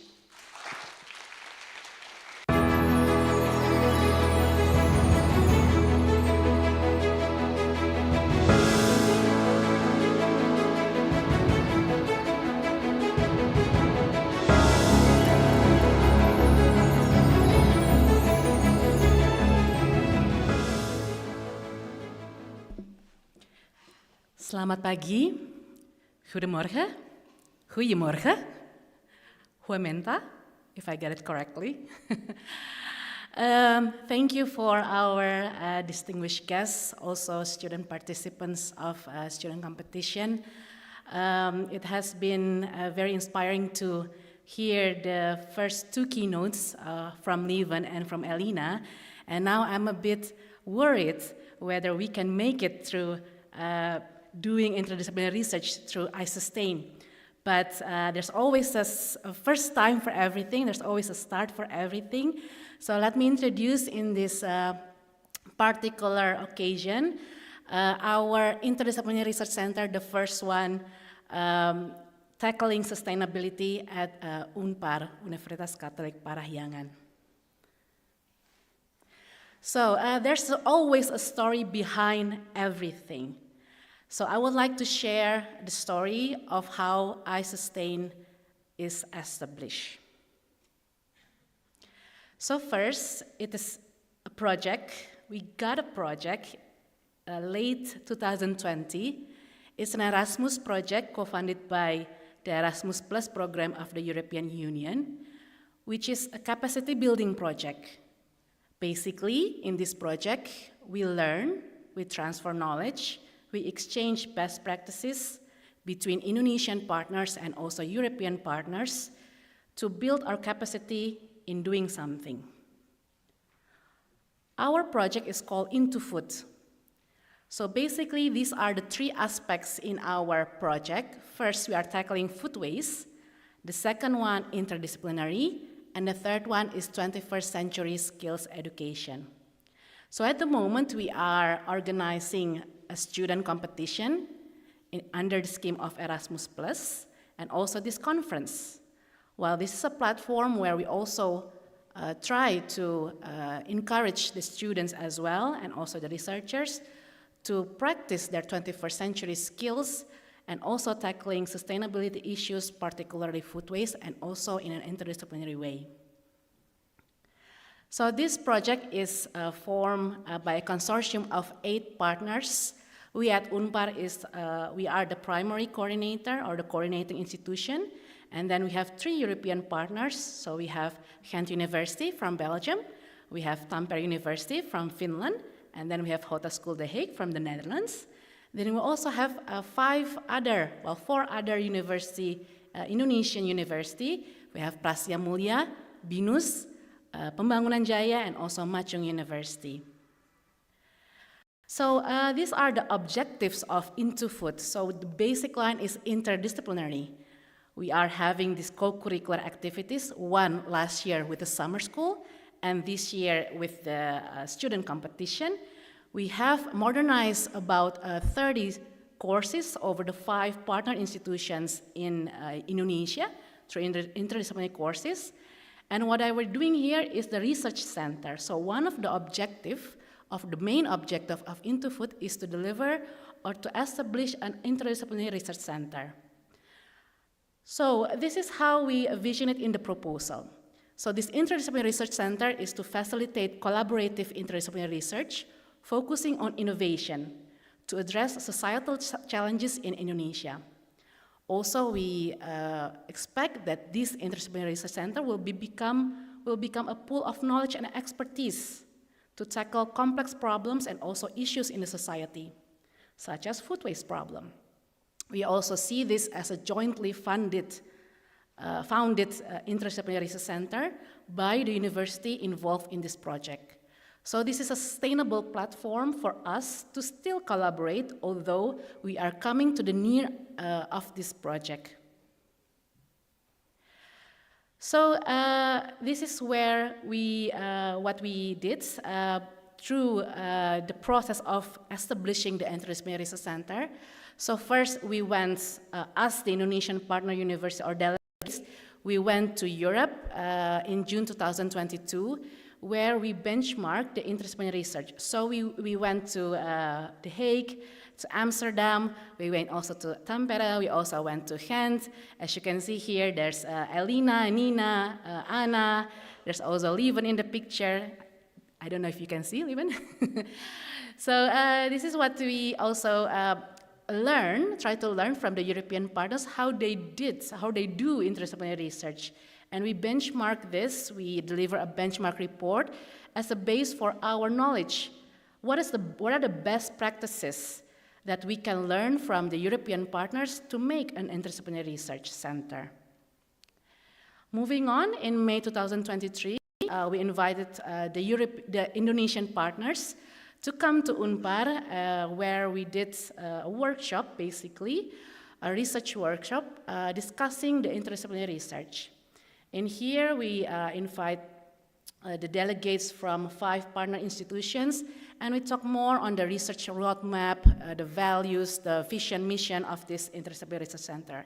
As I said, that this is a jointly founded Interdisciplinary Research Center. So it's not only Unpar who is making or establishing this Interdisciplinary Research Center, but this is a joint effort, as a collaboration effort from all the partner university in this consortium. So that's where we inaugurate, or we establish, or we launch today the Interdisciplinary Research Center for Circular Economy and Sustainability in August 2023 as one of the interdisciplinary research center in Indonesia, and also particularly at Unpar. as the main project deliverable of this consortium project. So, Interdisciplinary Research Center for Circular Economy and Sustainability. I highlighted 3 words here. First of all is the interdisciplinary. Lieven already talked about a lot of things about interdisciplinary. So basically, we believe that this is the approach that we should take, not only meeting one discipline with another discipline, but blending as much as possible in seeing and tackling a problem or complex situation to have innovative solution. How we come together, we work together, and we interact in a more closer way in this interdisciplinary research center. The second one is one of our first focus in this interdisciplinary research center is the circular economy. So basically, this is an approach where we would like to transform our current way of linear economy, where we take, make, and waste, by doing what? By doing circular economy approach, where we eliminate the waste, we try to circulate the resources that we are using in our life, and also regenerate the nature. And the third one is sustainability. So this is our second focus in our Interdisciplinary Research Center. So basically, as also Elina already discussed, that sustainability means here, also Lieven also showed a really nice figure of people, planet, and profit. So basically meeting the needs of us today without sacrificing the needs or the resources of the future generation. So this is our vision, the I-Sustain.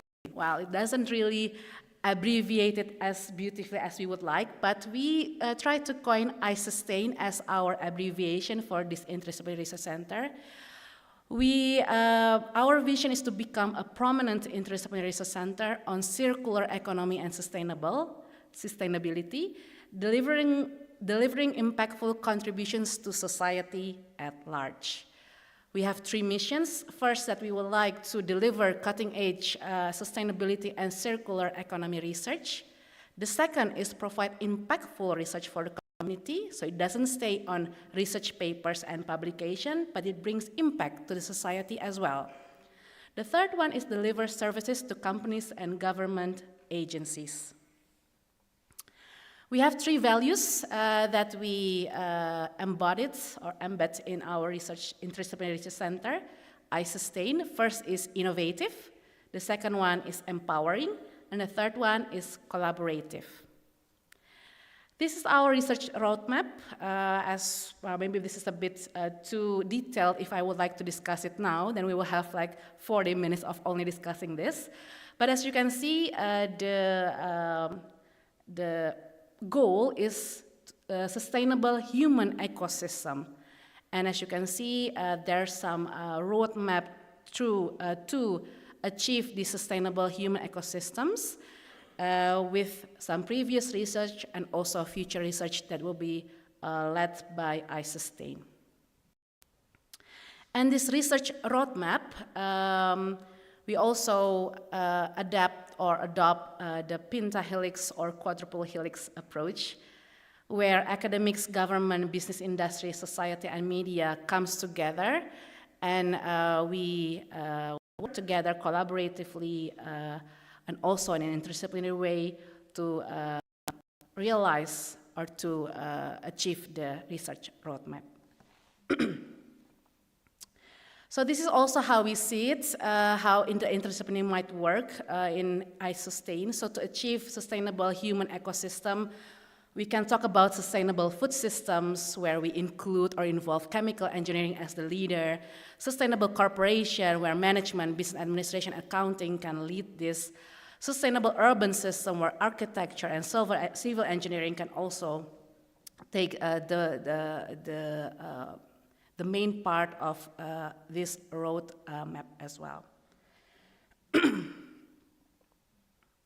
So, and as an example, for example, the sustainable food systems, as I said, that the chemical engineering, so people from chemical engineering can take the lead in this research line, but also with the interdisciplinary comes together with industrial engineering, bringing the design thinking for sustainable food supply chain, for example. The mechatronics, they come with the smart farming concept, the automated food handling system, and so on. The law, they talk about consumers and environmental law for food sharing, and also public policy here. So how policy recommendation can be achieved for food waste management. So this is just an illustration for collaboration in ICoHDES Research Center. So what is our ultimate goal? So first of all, to be honest, we are just thinking very modest. But then we talked to the rector that you just saw a couple of while ago. And he said, no, this has to go bigger, this has to go larger. So our ultimate goal now for us, ICoHDES is to become Pusat Unggulan Iptek in Indonesia, or Center of Excellence. So in 2027, ICoHDES will try to become, or will achieve to become, a Center of Excellence on Circular Economy and Sustainability in Indonesia. But this is the hard work. We cannot do it alone. So that's why we invite all of you who would like to collaborate with us. So ICoHDES, Interdisciplinary Research Center for Circular Economy and Sustainability, stands now as a platform for us to collaborate, to innovate, and also empowering people.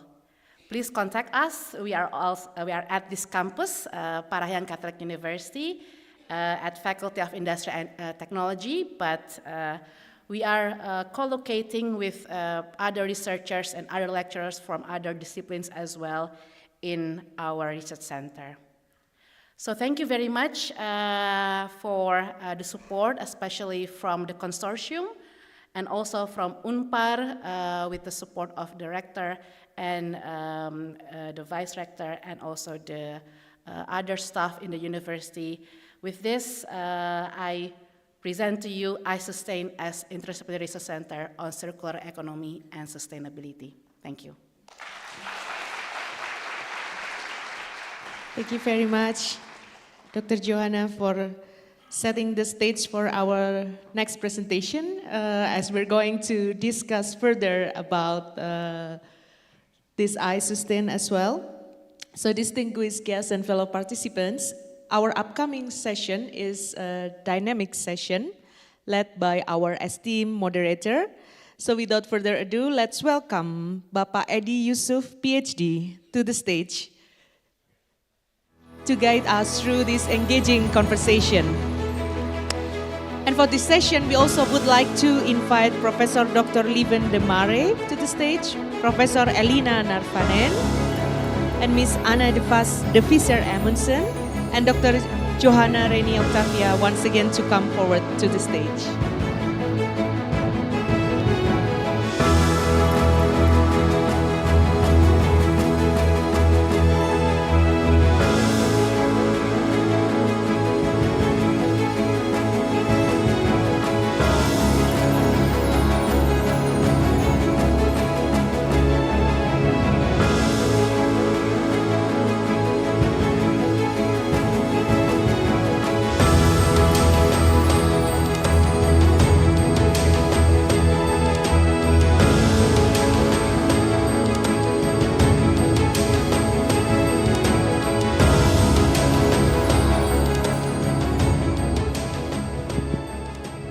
Okay, thank you. It's very nice presentation from Lieven and from Elina. I just mentioned to Lieven, very impressed with the presentation and at the same time trembled by the achievement because it's impactful. It's not just published in parish, but it has some impact on society. So we are going to discuss a bit on the ICoHDES that Bujo has presented. It's one of the product of Into Food, I would say. And we have this esteemed guest with us, Lieven, Elina, Anna, and of course, Bu Johanna as the primary coordinator of Into Food. So let me just guide the discussion. Hopefully we are on the right track in time and also with the questions. So first thing I would like to maybe discuss, and you can give some thoughts and insight in terms of deciding the goals.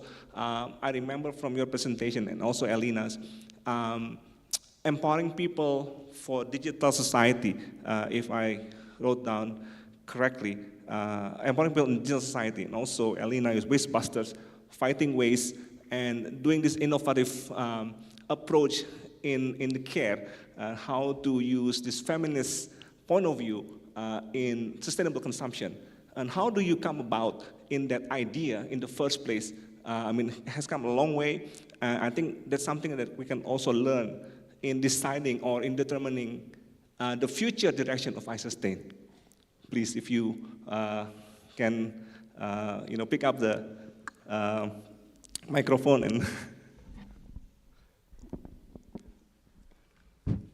Okay, an easy question to start with immediately. But I think it was an inspiring presentation for you. I think that the tinkering aspect, in order to have a future-proof basis, I tap again on that human aspect. Which it need to be we are talking about big problems, but for the people, it need to be recognizable in their immediate environment. And if, for example, in a digital world, for example, about waste, I think everybody has a lots of cables, old mobiles, whatever, at their home, but making them aware at first about what they recognize in their personal environment, that's the biggest challenge, I think. You can have big talks in schools and whatever, and about sustainability, everybody recognizes it, and as you said in your presentation, one of the quotes was also, we can keep on talking about it, but acting upon it. And then there's no one-size-fits-all problem that is recognizable. I think we, for every teenager, for everyone, we need to find something that is recognizable in their own environment, and making them aware about that is a starting point, I think you need to. All right, it's great. Maybe you can add something? Yes, on the vision, I think it's important to have everybody on board if you are establishing a research center, as you are right now, and I think it was good that you followed the process where you met together and discussed, and even if everyone agrees that sustainability is important, finding solutions, engaging with stakeholders in society, I think when you start that work, it's important that everyone feels that they are part of something and part of a group, part of a community. So I would highlight that when building the goals for the research center. Okay, great. Also interested, when it comes to Anna, I think, in terms of the impact of research. I mean, we can have also like formal or informal structure in terms of research in the university. But I remember first time we met in the Zoom meeting, you mentioned about how you impact society with your project in the Hotelschool, The Hague. Can you elaborate that a little bit more? Because that I think something we can learn in iSustain, how we make impact on society. It's not just publish or perish kind of mentality. I think an important driver for us has been that in a lot of universities, for a lot of research centers, there is one type of KPI, and it's what you refer to as publish or perish.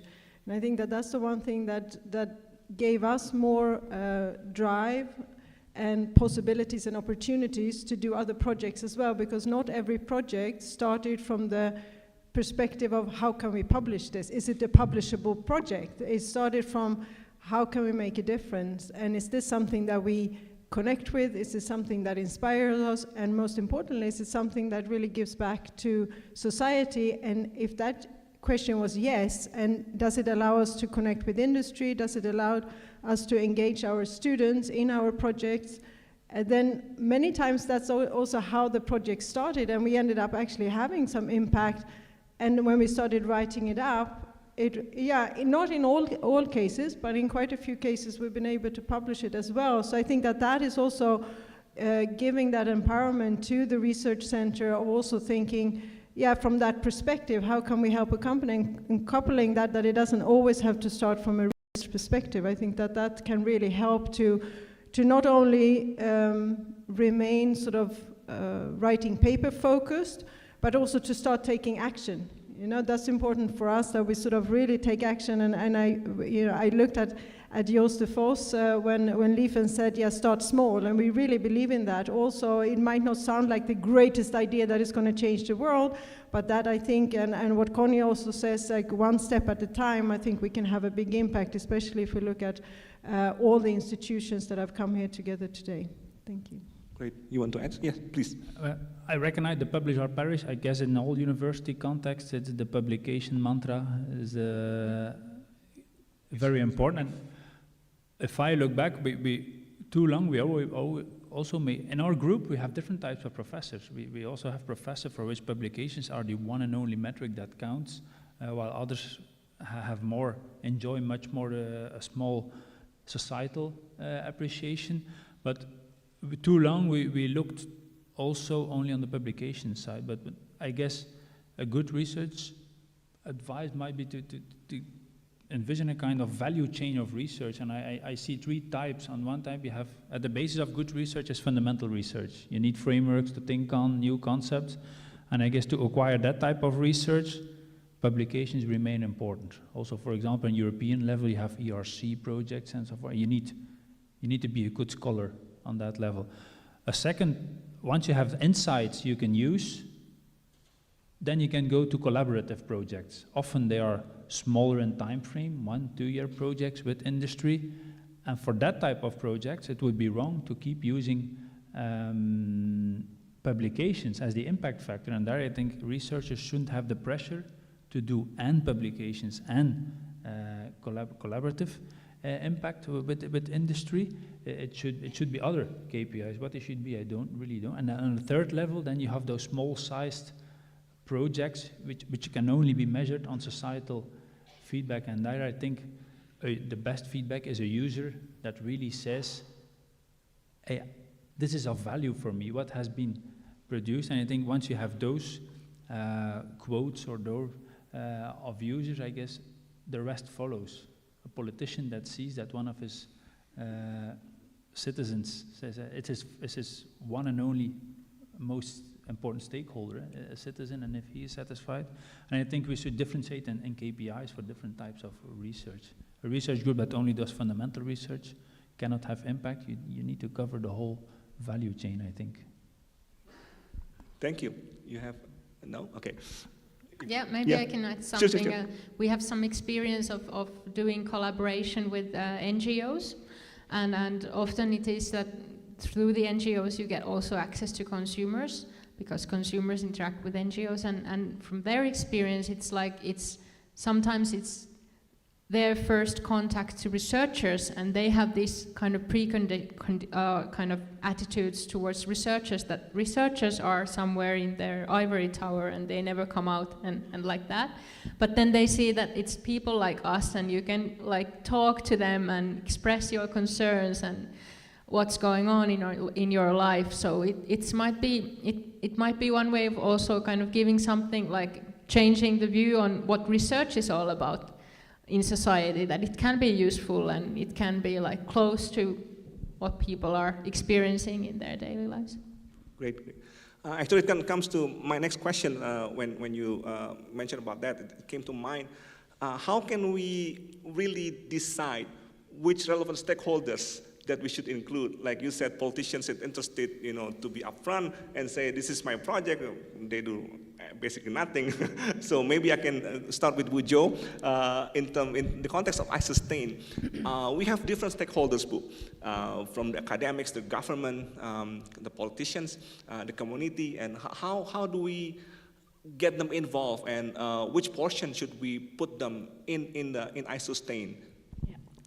Okay, thank you, Pak Edi. So maybe I will start with one thing that I learned doing my postdoc years at Lieven's research group, is to get out of your comfort zone.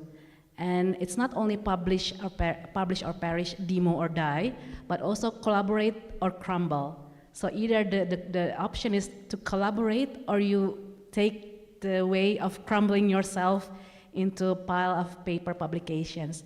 So I think collaboration, that's the one main thing that I learned during my postdoc years in Belgium. That's why we come with this Erasmus project, and then we collaborate with new partners, with Elina and team from Tampere University, with Anna and team from Hotelschool The Hague, and also from Gent University. I also work with a lot of Indonesian partner universities who are also new for me to collaborate, and that's basically getting myself out of the comfort zone. So also finding the right stakeholders, the right people to collaborate, the right stakeholder that share the same vision or the same values with you, sustainability, or in this case, food waste issues. That's why we come together with, we met Garda Pangan on the way, we met Surplus Indonesia along the way, we also met other stakeholders, people from the government, people from the media, and yeah, actually we are still learning as a new interdisciplinary research center as well, also part of the consortium. But I think finding the right partner or the right stakeholders are the key to make your message to be heard in the community, in the society. So maybe we can learn from Lieven, from Elina and Anna as well. How do you involve different stakeholders? Are they, were they involved from the beginning, or they just coming along later on after you develop your projects?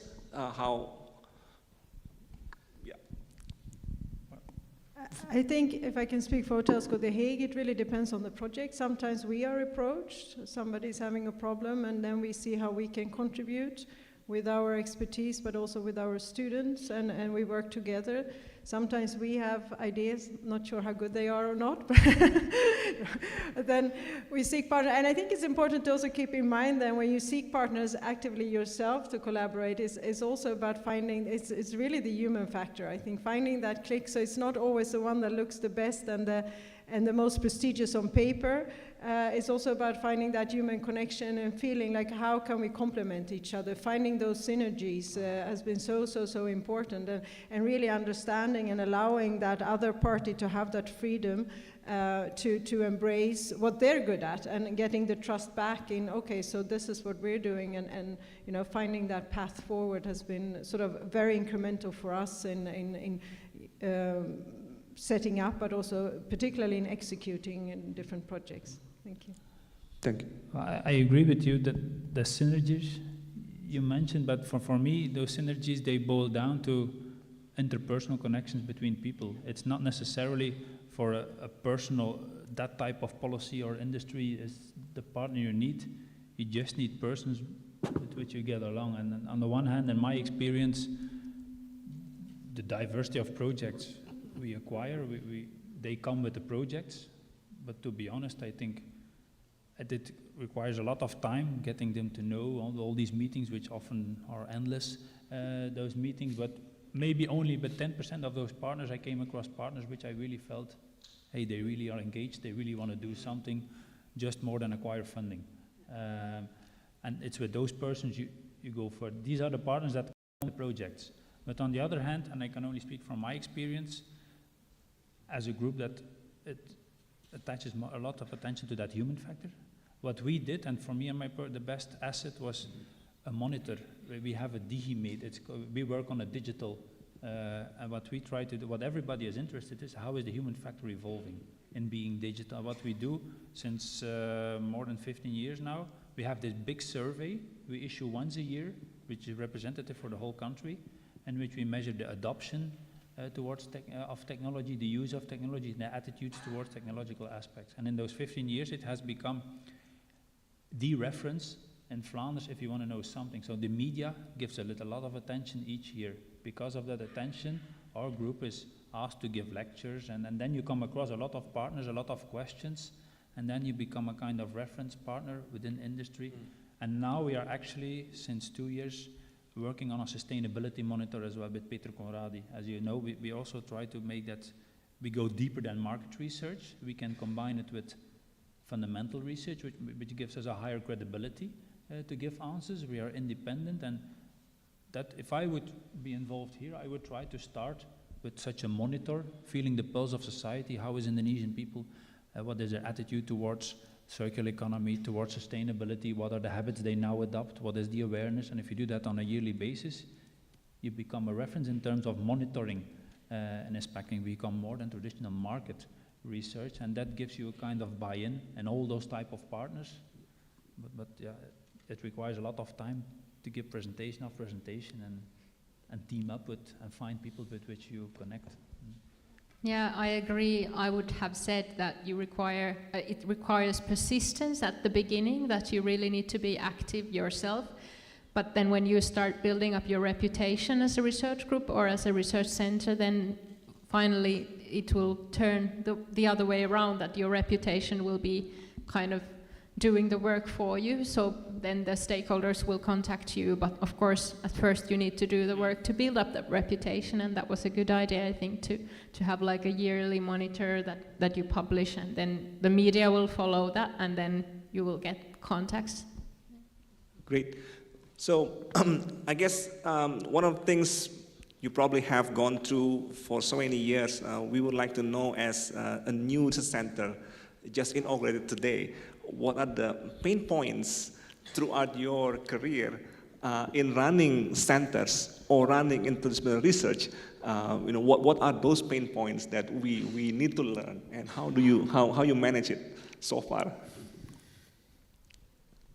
If I may start? Please. You guys know me as quite open anyways.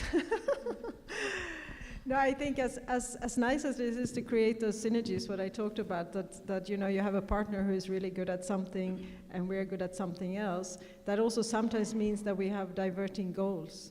That we might have a different goal with the project. As to give an example, for us it's very important the learning of the students. If we have students involved, that they also take out something of the project. If we work with an industry partner, that is not always the case. They need hands and feet maybe to execute something. So that's sort of a balance that we encounter sometimes, that okay, so so that requires a really good partner that also understands our perspective, and also the other way around. If it's a company, they're looking, of course, at cost or time or scheduling. So that's the one thing that I would say from the beginning: have very clear goals. What are your goals? What are our goals? And align those, and sort of how can we still complement each other? How can we reach our goal, and you guys as well? And that might mean, I think, is also I think from a university perspective, again, if we're too focused on it has to be some results and I have to publish this, it's maybe difficult to make those concessions. And I think that that's also something that we've been quite good at, in saying sort of how can we still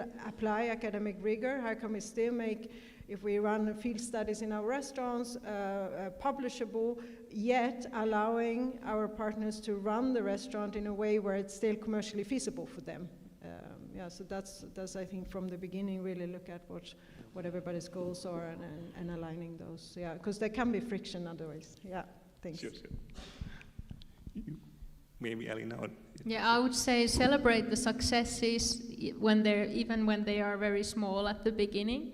You build up your confidence for the future, and then also share the disappointments together. I would say that's building the community, and that's like keeping people engaged and motivated. So that's my tip. If I would think a celebration, indeed very important. That for me, that's building a team, doing social things together. But two things or pitfalls I would be cautious in: maintain independency and credibility. And these are two things I often found challenging, and I even had to correct myself on that. In the beginning, you are desperately seeking for partners, and then you find one, you find two. And personally, I made a mistake in the beginning to attach too much on this one or two part. For me, that was a telco provider, for example, and a media company. But I was proud of myself. I had successes, 1, 2, 3 projects with the same partners. But for the outer world, there was an association that I only worked for them, and I lost my independency. So as a researcher, it's very important that you maintain a neutrality and an independency. So don't attach too much on one or two partners. So it's better to go slow, but to find a diversity of partners, and then to go hard with one partner. And credibility as the other point is that you want to have that value chain of fundamental, collaborative, and then very applied research, but in the beginning, or once you have something applicable, it's easy to find a big bunch of applied projects, but that's not good if you have the lion part of your, as a research group, of applied projects. You need to have a good balance in applied, and we also had a period where there was too much applied research, and we risked to lose our credibility as, is this still a research group, or is this just a market research company? And these are two values I would hold high in my in the road to implement that mission. So Bujo, maybe I can get your insights in terms of potential challenges that we may have in the future for iSustain. We know we run high in the beginning, but hopefully we maintain that energy so it doesn't decay that soon. So we would have to maintain our energy. So what are you see as potential challenges in the future? Yeah, I would say time and commitment. Yeah, the commitment of people working towards one goal, because sometimes along the way, then you lose some people because they have a change of commitment or they have a change of interest as well. So indeed, finding the right people, having this energy. If you find the right people, then the people bring energy to you. They don't take your energy, but they bring extra energy to you. So you become more energized. So I think that's maybe one of the most challenging thing for a new interdisciplinary research center, to find people and partners who commit and who also have the same energy and can complement each other expertise and knowledge. So I think that's maybe one of the most challenging thing for a brand new interdisciplinary research center. But luckily, through this project and also our other Erasmus project, we've been able also to identify, let's say, some potential stakeholders. I also invite some potential collaborators here. I have Ibu Maria Nindita from Institute for Sustainability and Agility that comes all the way from Jakarta, from Australia actually. But she's here, and yeah, so that's one potential collaboration that will happen possibly between iSustain and her institute. So I hope we have the same energy. Well, we haven't met each other actually, so this is our first time, but on Zoom we were like really giving each other energy, so I think it might work, yeah, Bu Madinta, yeah? Yeah, thank you. Great. So how do you see, or your insights on sustaining this center or interdisciplinary research in terms of funding human resources, funding projects, finding correct people, people with the same level of energy, people having the proper commitment. How do you ensure that sustainability in the long run? Because I think that's important for iSustain. We don't want, we run high in the beginning and then 6 months later it's gone. Yeah, I'm not saying that, but we hope it is not going to happen.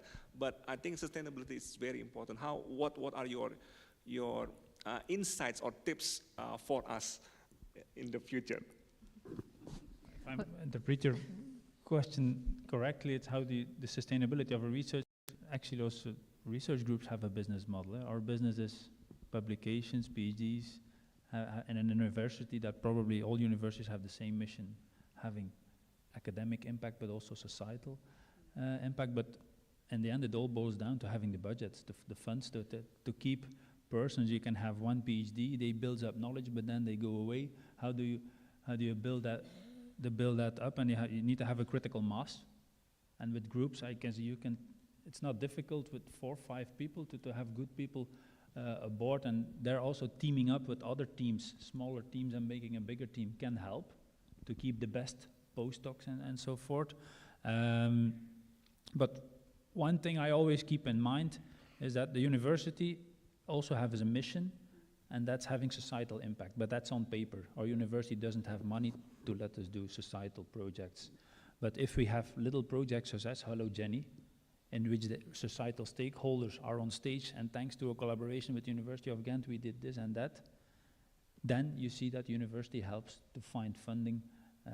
So it's the means, it's doing small, celebrate small successes with local governments, for us helps to have the university as a partner to find bigger structural finances to maintain a research group.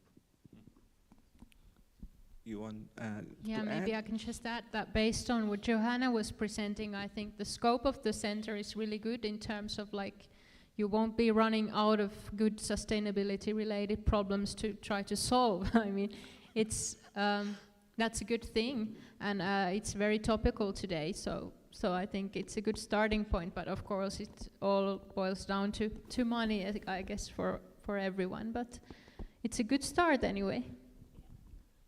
Yeah, just to fill in on that, I think it looks really inspiring, the plan that we have for that research center. And I would also like to reiterate what I heard you said, Joanna. It's also about coming out of your comfort zone a little bit. And I think when we started a lot of the projects related to food circularity and in particular food waste, it was quite a lot in our own time, to be honest. Because if I would have walked up to our research director and say, hey, I'd like to have this amount of hours for this, he would have laughed and walked the other way. So it was also about finding, again, coming down to human factors, finding those enthusiasts who are able and wanting to out of their comfort zone, maybe invest a bit more extra hours in your own time, and once you start being successful, a bit to your point, then people want to come on board, you know, then you don't have to work so hard to convince people that it's actually quite useful what you're doing. So I think it's also, particularly to start off, is really important to find those sort of drivers, and one is sitting right here. Yeah, thank you. I see, great. So I've been signaled by the committee, so time is almost coming up. So maybe I can briefly ask last comments or last messages for us in terms of establishing a new research center, interdisciplinary, focusing on circular economy and sustainability. What are your last message for us before we close this session? I try to summarize it in my speech. Start small, the small things which gives you energy and which you are in control, and you can keep that user at first. And I would say don't bring your work at home, but that will be difficult if your partner is also part of that research group. Maybe the ones who visited Tampere last time remember this word in Finnish, it's called sisu. So having this courage and perseverance, I think it's important. Even though you will face some difficulties, then believing in yourself, it's important. Yeah, I'm going to copy Connie. She said we had a surprise mini lecture for, I think, 1,000 UPM students just a week ago. And she said to these new students coming in, she said, look at all of you, 1,000 students in this room. Imagine if we take one step at a time, just a tiny step at a time. And if I look at the greatness of all these fine institutions as part of this consortia, imagine if we take one small step at a time, what an impact we can have. And I think it's important not to forget that. Okay. Of course, Buju, last word.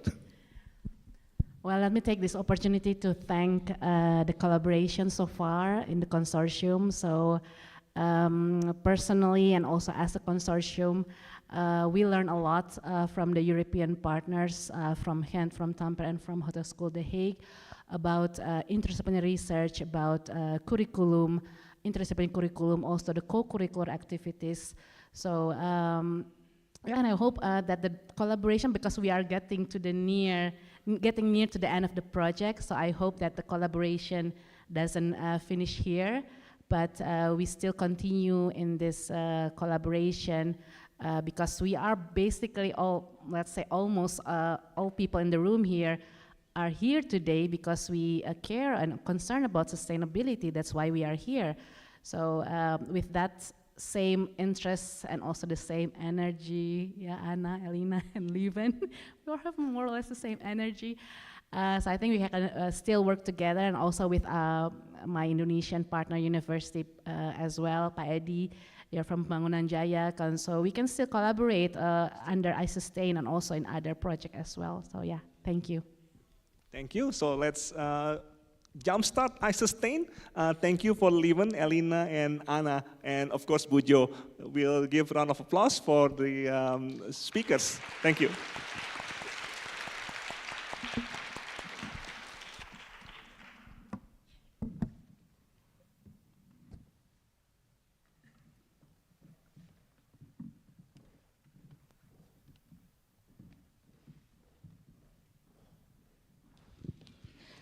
Thank you very much for Pak Edi and all the discussion. We would like to extend once again our gratitude to our outstanding moderator for skillfully guiding our discussion and to our perceptive discussion for their invaluable insights. So distinguished guests and esteemed participants, this is the end of this session and we will gather again in this very room after lunch to continue to the next session. And lunch boxes will be ready just outside this room. But for invited guests and ICoHDES presenters and international students, we will request you all to proceed downstairs. So lunch will be provided in the multi-function room on the first floor. Please make sure that you have your name tag with you. Thank you very much. I'll see you again after lunch.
Welcome back, participants. Thank you for rejoining us in this room. I trust you that your lunch was enjoyable. So let's now continue to our next agenda. We will have another keynote speaker. So please welcome our third keynote speaker, Dr. Candidate.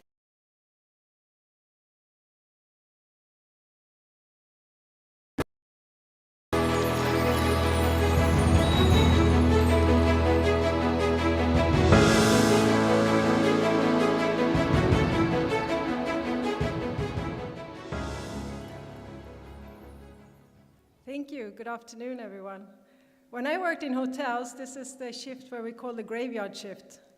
It's the shift when you have to work and everybody's or going to bed or sleeping already. So before I put you to bed, I'd like you to all stand. And just ask your neighbor, what was the best thing about this lunch?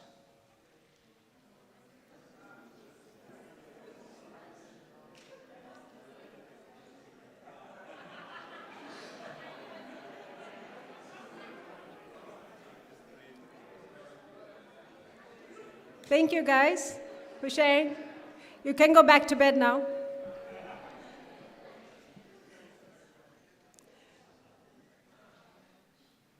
My name is Anna de Visser Amundson. De Visser is my married name. I married a Dutch man. And de Visser is Swedish, for you that are curious and interested to know. Before joining the Hotelschool, without telling you how old I am, most of you know already because I tend to repeat that a lot. I had a big birthday this year. I worked in the hospitality industry, and for the last 15 years I've had the pleasure to teach in all phases of our curriculum at Hotelschool The Hague, and the last years I'm lucky to run different projects from our research center. And one project that is very sort of close to my heart that I've been carrying for the last 4 to 5 years is called From Waste to Taste, an investigation of consumers' value perceptions of what we call rescue-based food. So that's what my story is about today, and what I hope to round off in the coming weeks, because that's when I actually get to hand in, if everything goes to plan, my PhD. So part of that is in this presentation, not all of it. So the students would know this because this is the start of your case study, right? Food. So what is food? It's a substance that actually sustains us to make sure that we're all today here living and breathing and sharing ideas with each other, just like we did during lunch. But then if we look at waste, it's something that we used or expend carelessly, extravagantly, or with no purpose. And without repeating too many statistics, because they've been flying around a lot, we know that actually this very substance that we need to sustain ourselves and actually to enjoy our short time here on planet Earth, we don't always maybe use it as carefully as we should. So there seems to be a great disconnect from what we actually need and the reality that we're living in today. And I really would like to align with Elina on this, because we see that the discourse today is very much blaming ourselves, or the media is blaming consumers, almost demonizing the discourse, demonizing consumers that we're that careless. But it seems to be more kind of just how society has evolved, why we're facing this big problem, in particular in terms of food waste, as we are today. So the question is also very much why. Why do we not really sort of understand all the efforts and time and dedication that it takes, for example, for these women on Bali to plant and harvest and produce the very rice that we eat, so many of us, on a daily basis. It's I believe in Indonesia, one of the foods that are wasted the most. So how have we come that far? Because if we do take time and think about it, it's not something that we would like to do, and definitely not something that we feel very proud about. It just seems to be sort of, like I said, an evolvement of where we are today as a society. So through this process, we sort of lost a bit the value of food on several layers. And what we look into this project is, or the starting point rather, not what we investigate, but the starting point is really sort of the commoditization of food, where we see that it's readily available everywhere, 24/7, for a very low price and in abundance. So if something is always available for a reasonably low price, 100,000 different varieties, it's maybe hard to just take a step back and understand all the efforts and time and what has gone into actually producing this and making it available for us. It's all about efficiencies. Something that is fueling that also at the moment is sort of this perception that we have, and also with the students, we've talked about this already, that it's sort of, if it's perfection, then it's quality. So it's a very sort of heuristic that we have, a shortcut in our brains that we think if it looks perfect, okay, then it's a good quality. And some of that is also related to price, of course. If it has a higher price, we think, oh, that's a quality product, which is not always the case, but particularly I think in food waste related context, that can be really problematic. Because when we then try to monetize on products that would either be wasted, and we know that they're actually of a very similar quality as conventional foods, but they might just be a surplus of them. And still we sort of communicate to consumers, yeah, but it's over. It's something that we sort of would otherwise go to waste. So now you can buy it for a 50 to 70% discount. So it becomes problematic because immediately sort of companies that are trying to do really good deeds also sort of reinforce almost this bias that we have, that we think, oh, okay, yeah, well, you know, it's actually a little bit of lower quality, so I shouldn't be paying for it so much. And then again, it spirals our thinking and our value and how we relate to food today.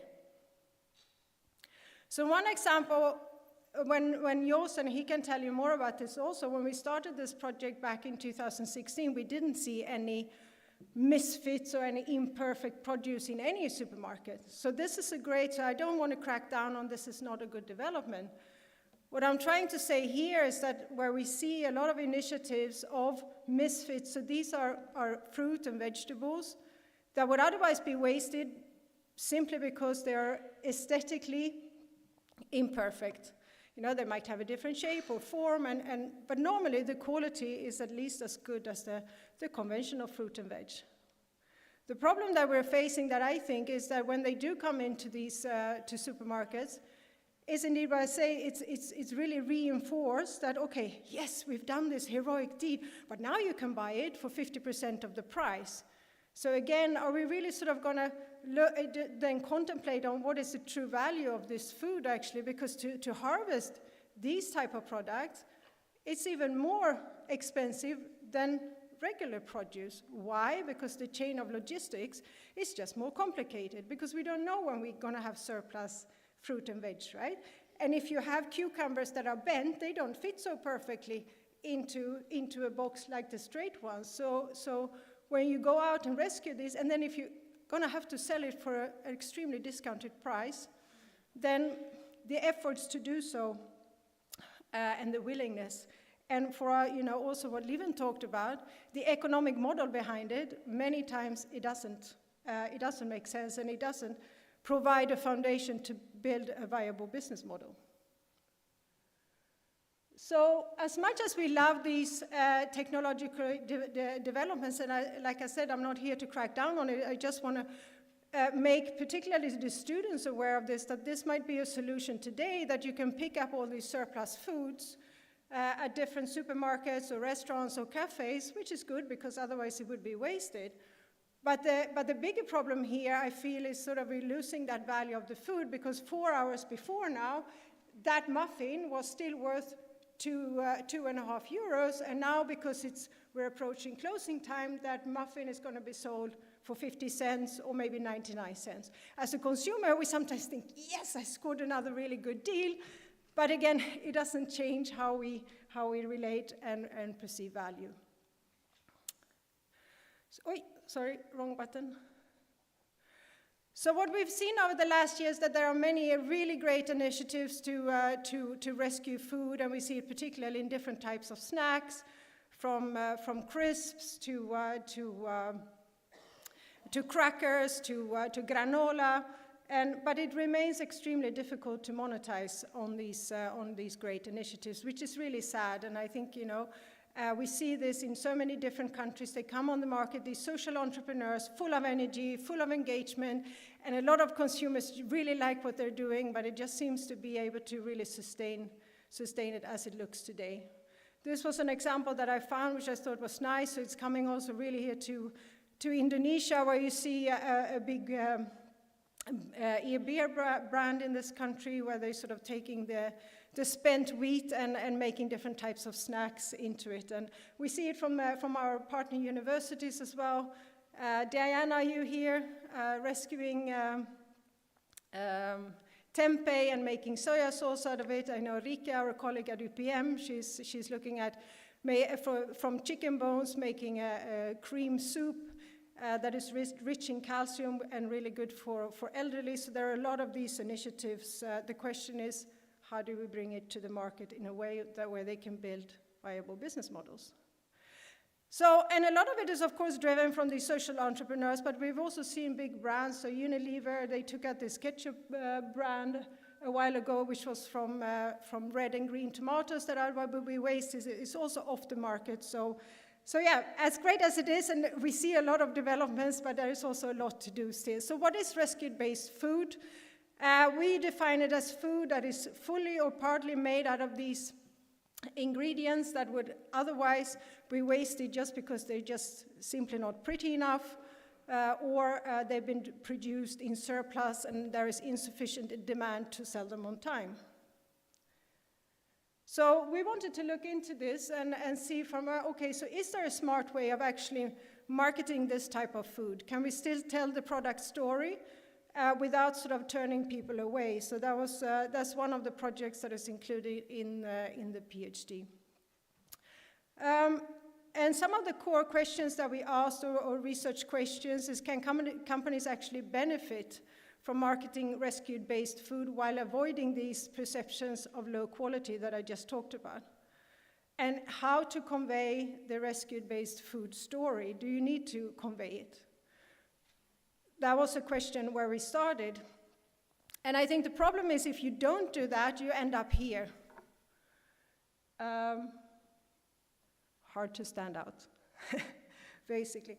So what we feel is that, and also these social entrepreneurs and a lot of these initiatives, they're really driven from this point of we have to tell the world that we're doing something good. So to tell them, oh, just produce it as a conventional product, because there is nothing wrong with these products. It's important to remember they're not rotten in any way.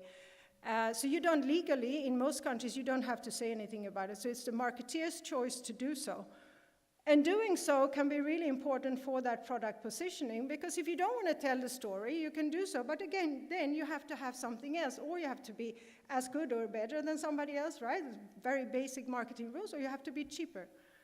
So we said, okay, if you have a very expensive logistic process, right? You have to ask that price premium, and to stand out on these shelves, it's important to have an appealing story to consumers.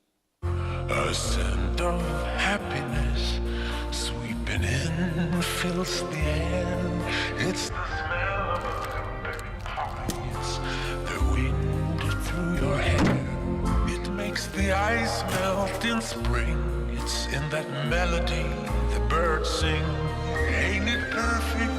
Would you say the pace of life this lovely day? Glimpses of heaven reach my eye, makes me smile at the sunlight from a clear blue sky. It's in the sight of a butterfly's chase. So that's really a very common way for these entrepreneurs to market this food. And my question to you is, how does it make you feel when you watch it? You know, is it really enticing? Is it saying, oh yeah, I would love to go to MartSmart, that's an online supermarket in Sweden. I would love to order some product from there. Yeah, I mean, it's good to grab attention, right? But the question is that driving traffic to your site? And you know, we saw a lot of these similar type of marketing strategies in other countries as well. So this one was from Sweden. This is Verspilling is verrukkelijk, and that translates to waste is delicious. No, it's not. We don't want to eat waste. We know that from evolutionary purposes, like we stay away from pathogens and contaminants, and you know, it doesn't matter how passionate you are about this, and you know, I can feel very engaged with your story, but I'm not going to eat it. I need to feed 2 kids at home, you know, so it's really sort of, yes, grabbing attention, but it's sort of staying away from it. And also, so sort of these are real quotes of how these entrepreneurs, it's a platform of different type of rescue-based brands, and this is how they, a soup from leftover vegetables, or biscuits from stale bread, or banana loaf from otherwise wasted bananas. Oh, yeah, that sounds really great, but am I going to buy it? No, maybe I'll just stick to my regular brand. So, yeah, this is a partnership with Kellogg's. Same thing again. You know, first of all, it might be a bit weird to drink a beer made out of cornflakes. They didn't make the box. Not sure, is that really, there's 50,000 other beer brands I can choose from. Maybe not, and I know also this company is really struggling to keep this product on the market, whereas there are others. Admittedly, because of COVID, this company has also had to significantly change their business model, but from the beginning, they've been extremely smart in actually understanding that if we're going to get people actually to engage with our company, we can also tell this story in a very different way. So InStock, which is a company that rescues a lot of food and turns it into to delicious meals for restaurants So this is where we picked up from the market, that we say, okay, there are actually different ways of telling this product story. So the first thing was, so is this now something, you know, if we present a rescue-based product, are consumers inherently averse towards this type of product, or is it actually something that marketeers are doing unintentionally because of their passion? So we needed to find out this first, you know, so where are we today? And that's sort of one of the first studies, so study A and B. So we looked at sort of, can we activate these associations with waste? And does that trigger some sort of mental imagery of physical waste? And what is then the influence the impact that it has on the preference for these rescue-based products? And importantly, you know, we looked at also, so if this mental imagery has a mediating effect on our dependent variable, can we then, is there a moderating effect on that mediator of cognitive load, meaning sort of if we make people think about other complicated stuff, maybe they're less able to actually produce this mental imagery of waste. Without going into too much detail, I just want to quickly show some of those studies what we looked at. So one of the first studies, again, we used sort of these taglines from different companies, and in one condition we showed, okay, so this is actually rubies in the rubble. For you that might know some of these companies, some of these taglines is exactly what you use. We took it out of the product context and we put in soup instead of jams and so on and so forth. So for example, rubies in a rubble, think of soup from leftover vegetables, so I read this tagline already. And we had the, I keep pressing the wrong one, excuse me. And for example, Loop is another Canadian company. They're a little bit smarter as well in terms of, okay, we're going to tell the story, but without these waste associations. So for example, we use tortillas instead of this is actually a juice company. Nobody likes to be rejected, not even food. Loop repurposes outcasts from the food industry. I'm still telling the story, right? But I'm not necessarily reminding people that it would otherwise be wasted food. So in terms of people's willingness to buy this product, see a big difference or a significant difference. So if we actually tell it the way, like I just read out to you from Loop, purchase intentions increases to 5.13 versus 4.25 when we tell these sort of waste-associated stories. Very similar in the second study here. We had a conventional condition, just regular products.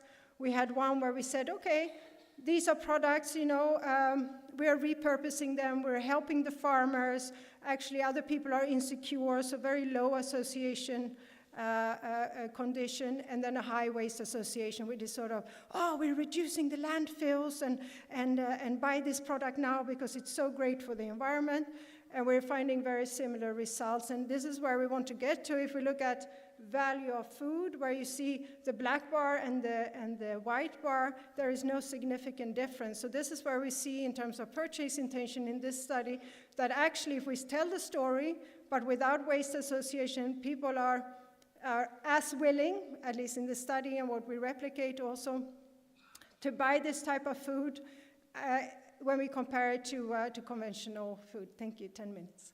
And again, for the high waste association condition, it decreases and drops dramatically. So again, then you get into a situation where you have to highly discount your food to actually shift it to get it sold from the shelves, which again leads to difficulties in building a viable business model. So this study shows the process evidence that I talked about. Indeed, if we have these high associations with waste, we trigger all this type of imagery, mental imagery, and that is sort of what has that negative impact on consumer preferences. What I was most proud of, I think, in this published paper, and this is also something that I mentioned here online, actually, when we started this project, it was very much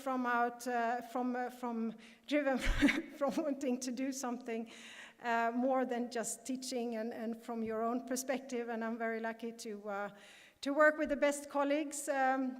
So we said we're going to try and make a dent in this, or at least bring it to our students. So we rescued lots of tomatoes and bell peppers, and the biggest hero is here in the room, so I'm not going to claim anything there. But what was interesting is this was one of the examples of where we started running some studies, not with the intention to get it published in an A publication, but this is how it started, and then this is how it ended up in the end, and how we sort of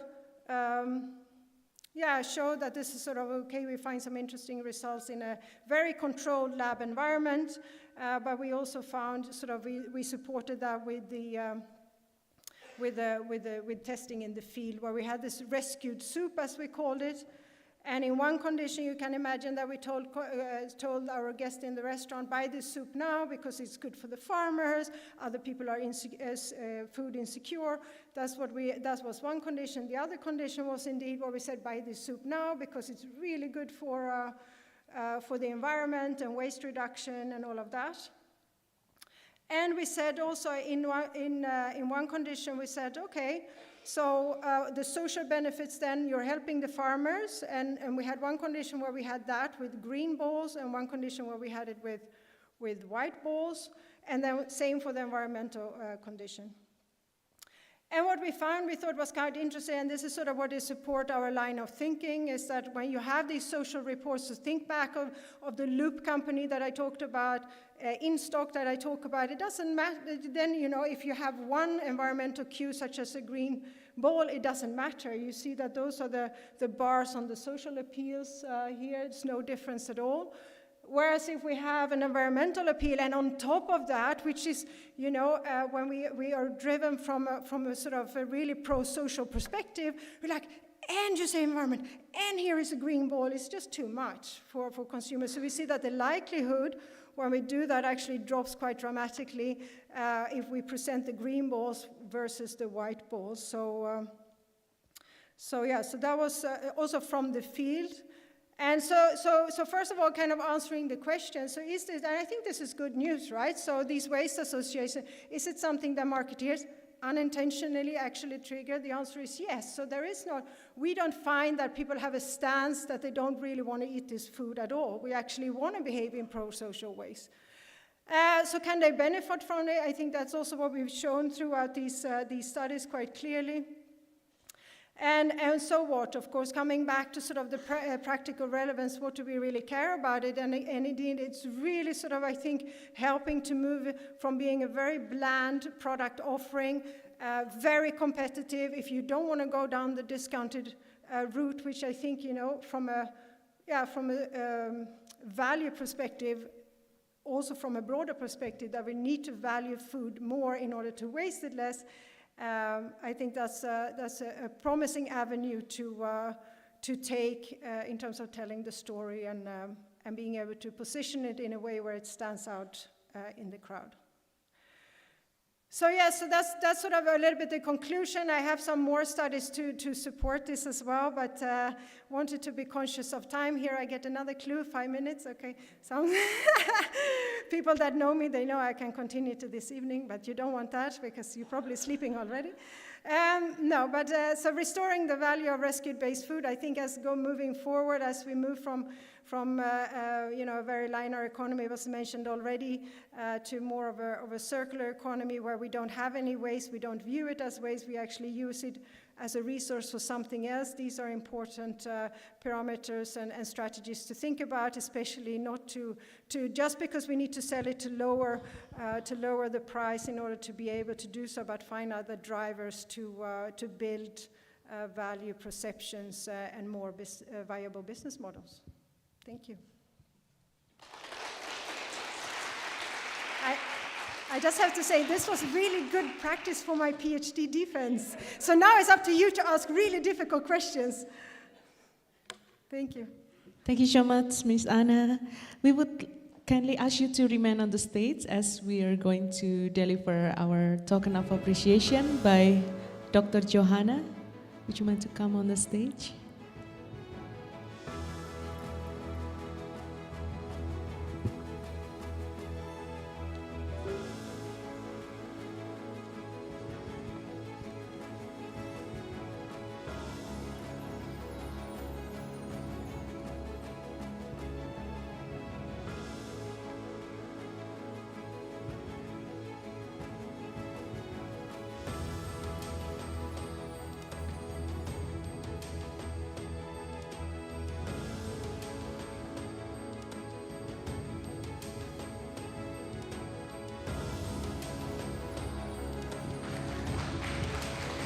Once again, thank you very much, Ms. Anna.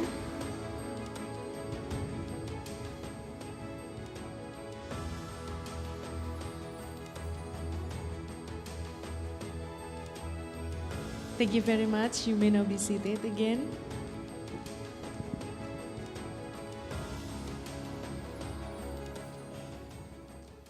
Distinguished guests and esteemed participants, it's wonderful to see so many passionate individuals and institutions who share the same vision for a greener future.